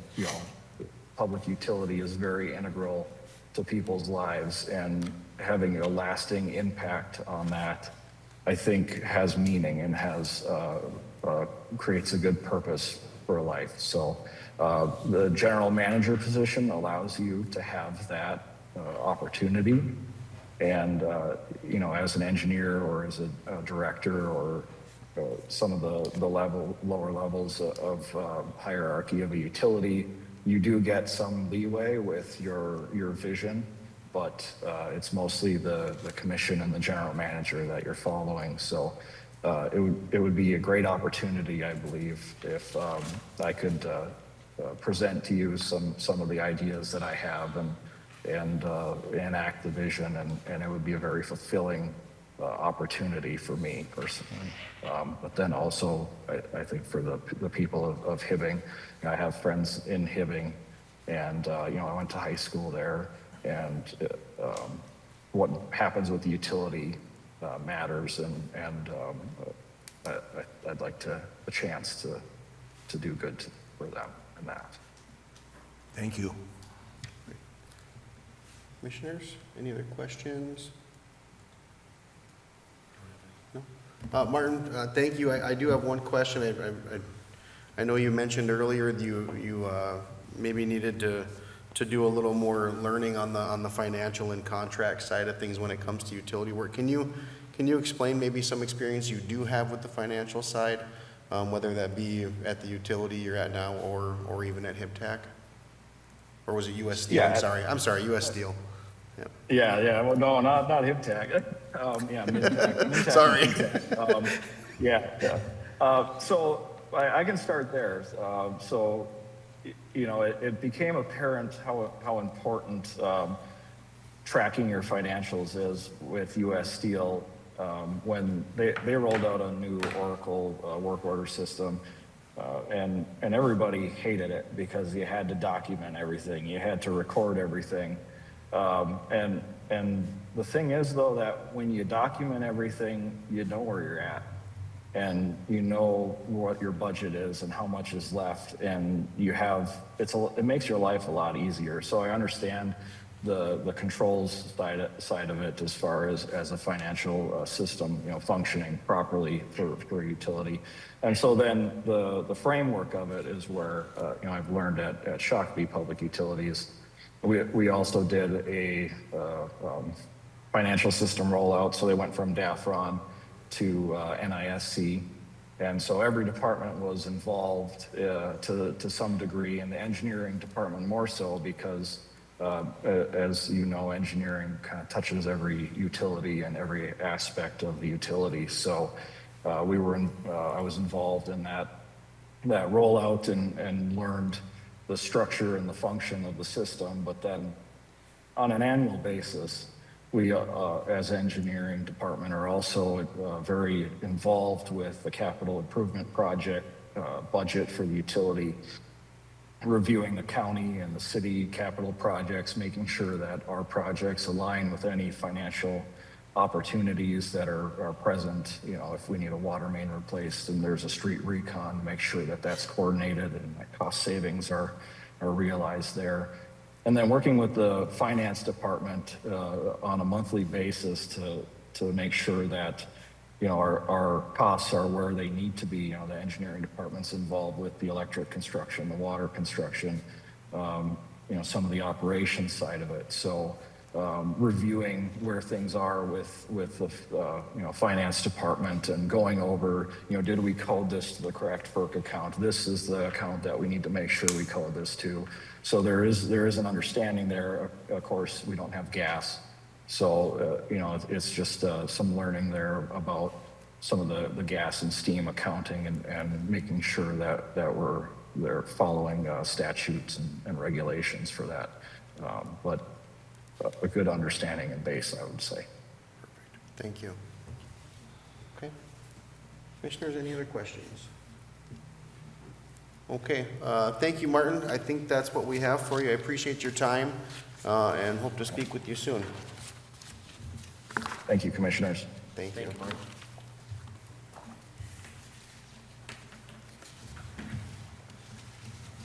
Okay. We are all back. We're all here. Welcome. Thank you. Thank you, Julie. We are going to, we'll just do the same format we've done with the other candidates. Give you an opportunity to introduce yourself on camera to the folks that may not know you, and then Kendra will go ahead with the questions that we have. Okay. Julie Sandstead, from Hibbing. My family lives here. I'm a Hibbing girl. I have spent the majority of my life in Hibbing. I am a public teacher, a public education teacher for the past 32 years. This is my 33rd year in public education. I have served as a state legislator in the past. I have served as a commissioner, city band director, part of the former Mesaba Symphony Orchestra, and my husband and I have 3 children and 1 grandchild, and we just enjoy spending our time with each other outside, involved in the community, and yeah. Perfect. Okay, thank you. I should also mention, as not just a teacher or state legislator, but a local leader in my teachers' union. I've served as a president, vice president, secretary, treasurer in that role, president of the Iron Range Service Unit, which is an IO organization. I've been a negotiator on our union's negotiating team, a building representative, and I'm trying to think of all the other roles. So for almost 3 decades in one capacity or another in that leadership role. Perfect. Thank you. You bet. Kendra, take it away. Yes, thank you. So I'll have 10 questions for you. After that, we'll turn it over to the remaining commissioners if they have any follow-up questions. So we'll get started. If selected as general manager, what would you want this utility to look and feel like 3 to 5 years from now? And what would you personally do to move the organization towards that vision? 3 to 5 years from now, I would want our employees to feel trusted and empowered. 3 to 5 years from now, I would want each utility to be standing on its own. 3 to 5 years from now, I would like our ratepayers to be comfortable with where the rates are set. And even if they're not the lowest in the area, that they would feel the value of the rate that they're paying. They would feel like they're getting a value for what's happening. 3 to 5 years from now, I'd like to be an economic driver within the community. And I'm thinking if there's anything else. 3 to 5 years from now, I would like to have steeped ourselves in a strategic plan that's driving the decision-making that the commission would need to be making.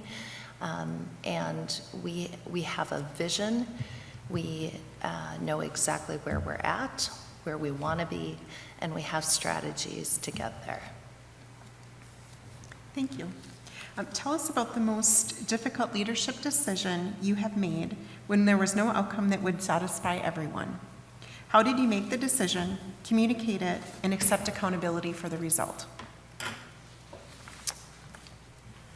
One that comes to mind was being an officer on an executive committee, and the organization was operating in the red, and it was my responsibility, the executive committee's responsibility, to offer solutions to getting us back into the black, and that meant, and it's quite basic, you have to increase revenue or you have to decrease spending.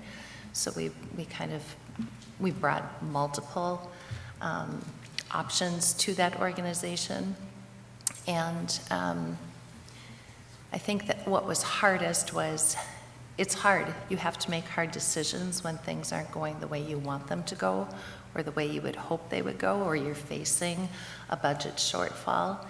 And at the end, we felt like we brought very viable solutions. Not easy, but sometimes the right decision isn't an easy decision.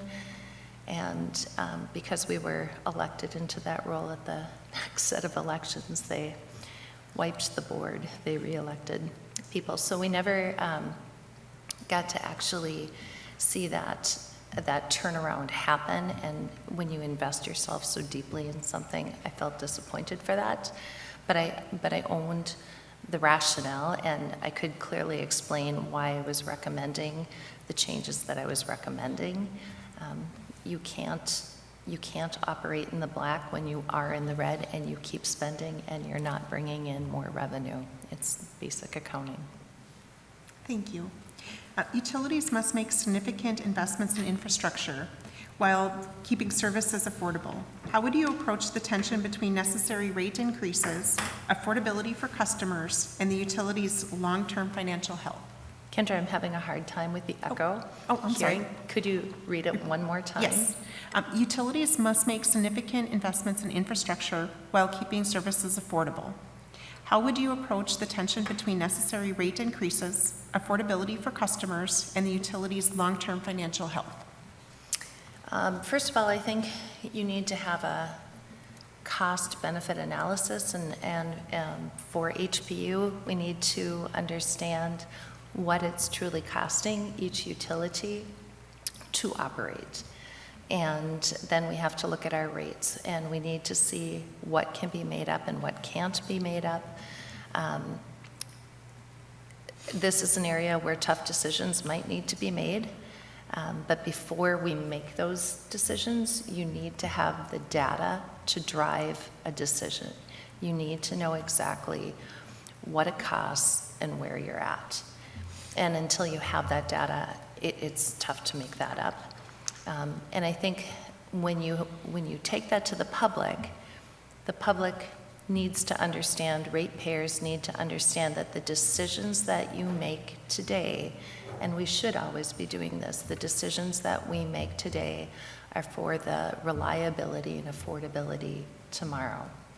So we have to always be thinking of what we do today, what is the ripple effect into the future? Is it sustainable? And until you have the data, it's, you're throwing mud at a wall, guessing.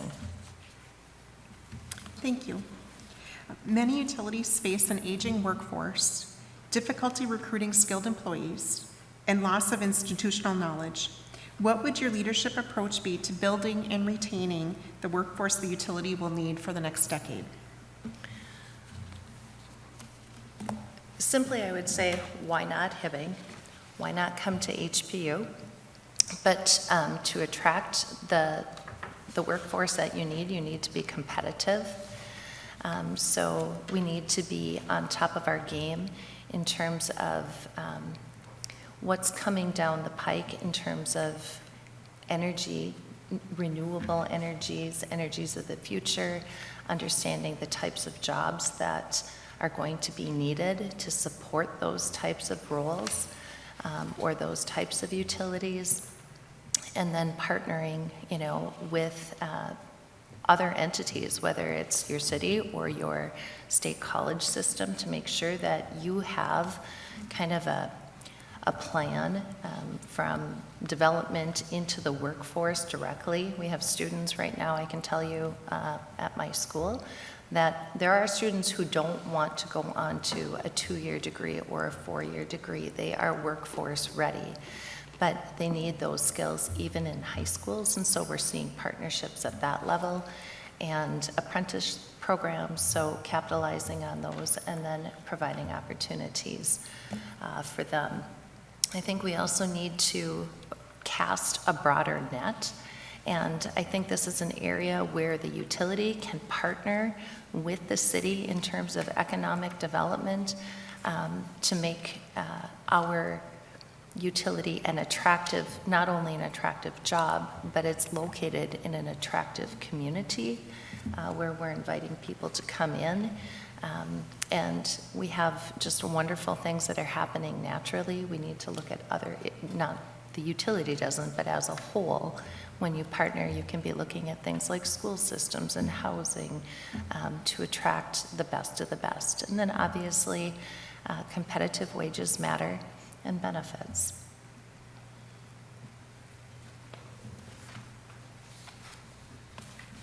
Thank you. A general manager may face pressure from influential customers, elected officials, employees, vendors, or community groups. How do you protect the integrity and impartiality of your decision-making? There are definitely competing entities in any position like this, but ultimately, I think you need to be able to drill down on what is the right thing to do and then do it.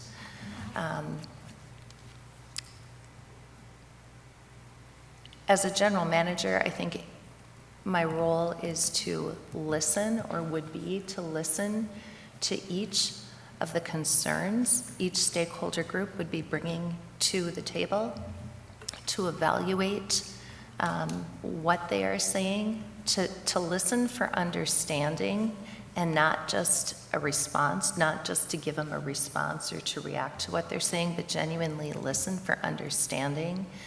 And then, as much as possible, consensus build around an issue.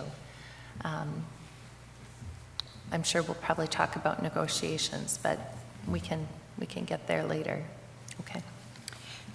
What does excellent customer service mean in a public utility, and how should the general manager hold the organization accountable for delivering it?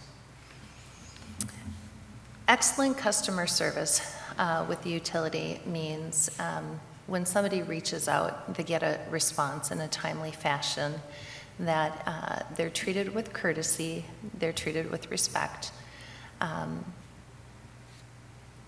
And I think the general manager's role would be to set the tone of the work environment with those qualities, and then expect, I guess what I'm trying to say is I would not expect from somebody else what I would not be willing to do for or give myself. Those should be just standard ways of treating the public. We are public facing. I think I would always, lead with expect the best, but if there are complaints, then again, listen to what those complaints are, and again, listen for understanding, try to resolve it. Sometimes what I find is people just need somebody to listen to them more than anything, and giving people the time that they need, giving them a response that is actually a response and not just, it's an actual answer to their question rather than just talking to them, but it's actually coming up with a resolution to their concerns, and doing it in a way that is timely, and being flexible when flexible can be done, when you can be flexible. Thank you. Imagine the community experiences a major utility failure that will take several days to resolve. Customers are angry, elected officials are demanding answers, employees are exhausted, and media attention is intense. Walk us through the steps you would take to lead through this crisis. Number one, I think you would have like an emergency plan, and if you don't, you should. And then you would work your plan. And I would envision a plan like that to have a backup plan in an event. The utility goes down and there's some catastrophic situation. Who are we partnering with? Who can come in and help? Who's the backup workforce? We already know that our employees are giving 110%, but when you experience weather-related issues and things that are happening where you're working around the clock, they're a limited workforce, and mistakes happen when people are tired, so you need to have something in place there. Could you ask the question again? Yes. Imagine the community experiences a major utility failure that will take several days to resolve. Customers are angry, elected officials are demanding answers, employees are exhausted, and media attention is intense. Walk us through the steps you would take to lead through this crisis. Again, okay, so you have your plan. I think when it comes to people are upset and frustrated, we understand that. Leaders are expecting answers. Sometimes answers aren't readily available, but we can guarantee that when they are available, they will be, shared, or people will be given updates in a real time, or as timely as can be. As far as the media, we have lots of options for communication, and I think they can become a friend and not a foe in helping inform the public what's going on, helping to inform leadership what's going on, and what the expectation is for turnaround. So it's hard. It's one of those hard situations, but if you plan in advance, just like you do in a school system, you practice, you plan, you practice, and then if it happens, you're not going into it cold. Thank you. If we selected you, what would you need to learn during your first 100 days before making major changes, and how would you go about learning it? I'd be spending a lot of time there. I can say that. What I would need to learn, it's hard to identify everything. You don't, a person doesn't know what they don't know. But I would certainly want to better understand the roles of, different departments. I'd like to get to know the challenges that our leadership team feels they're experiencing. I would want to know, certainly, I'd like to know what our finances are in a very crystal clear way, to know exactly where we are and where we need to go.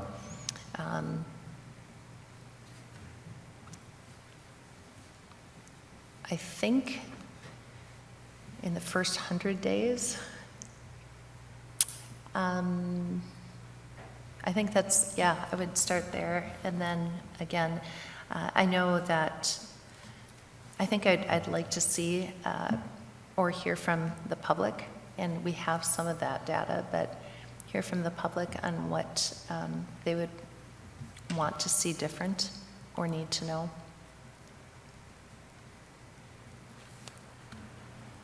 Thank you. What is the leadership characteristic you believe has contributed most to your success? And what is the leadership characteristic that you have had to work hard to improve?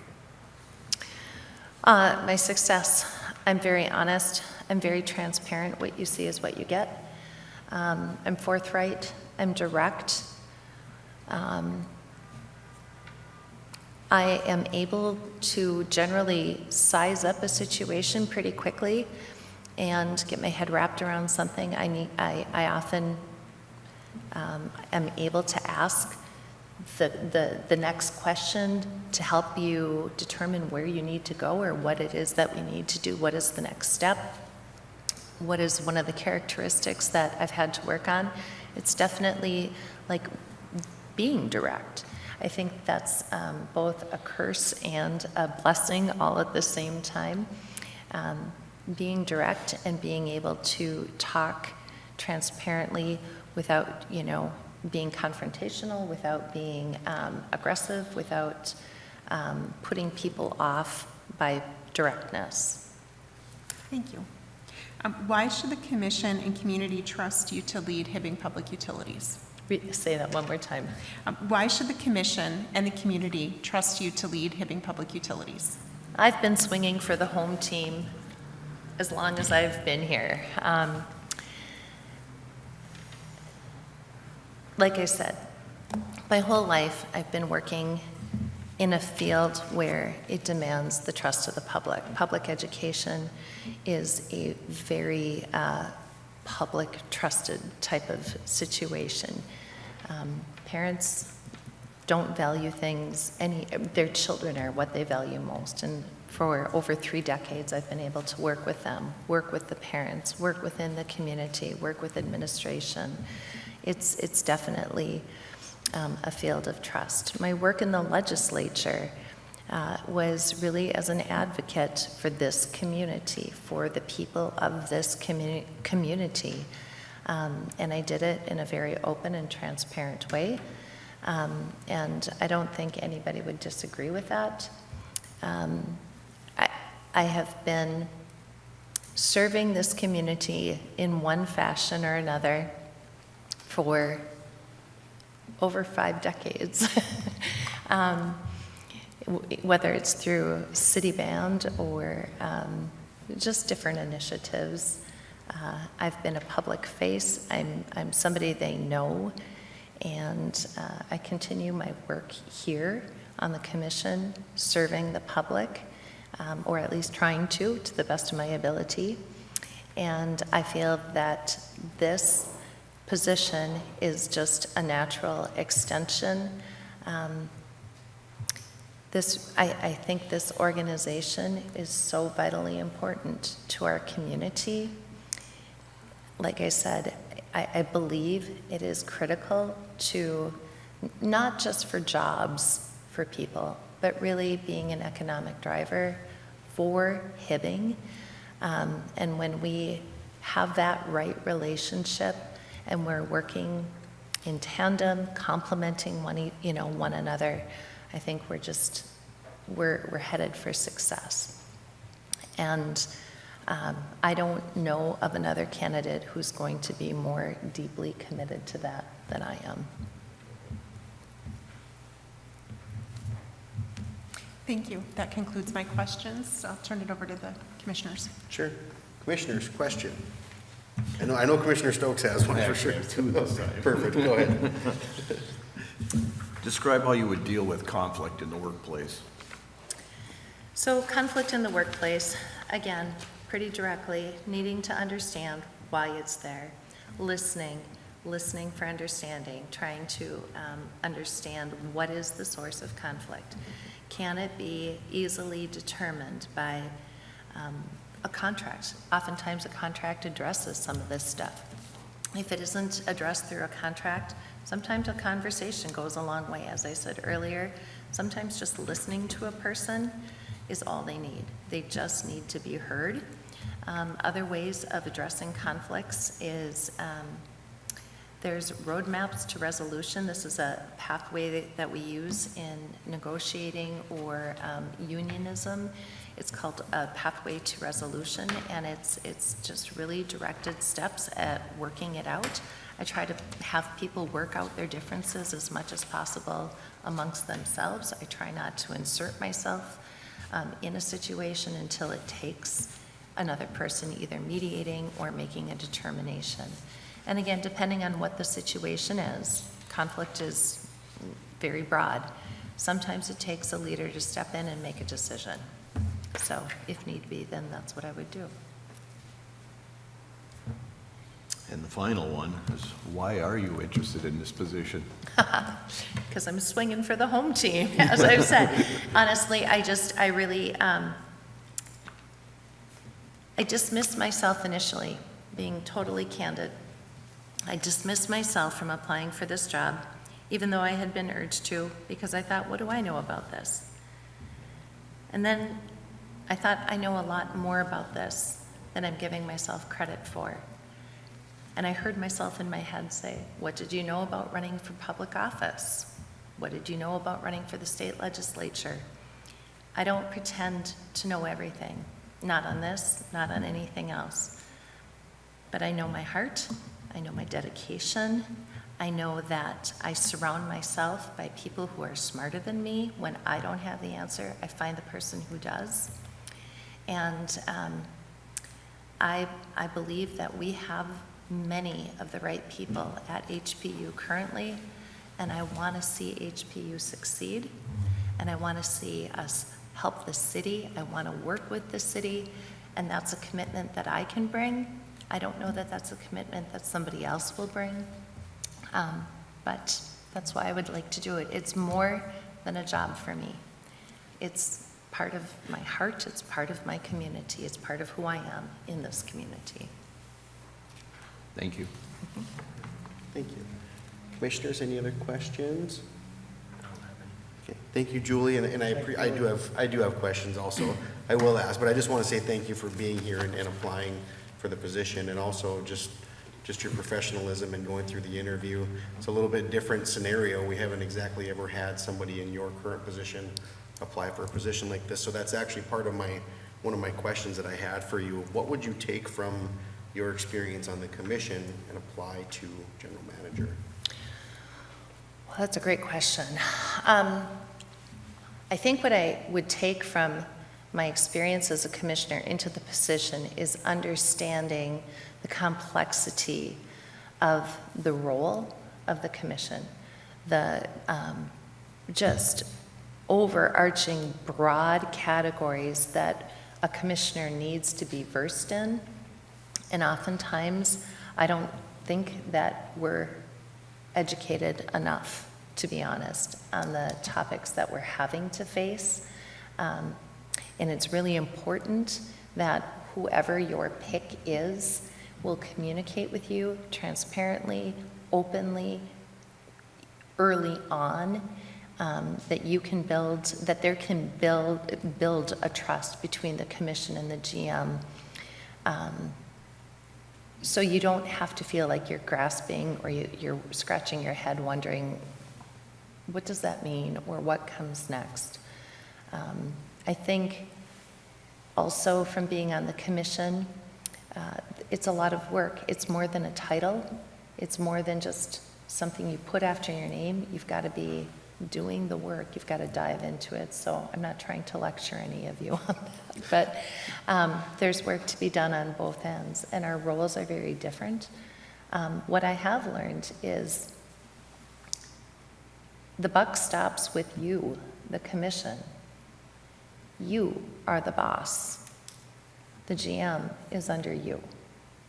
And I think there has been times where that may have gotten turned around a little bit, or a feeling of that getting turned around. So I would want to make sure that there's just a clear understanding of the hierarchy of how this works.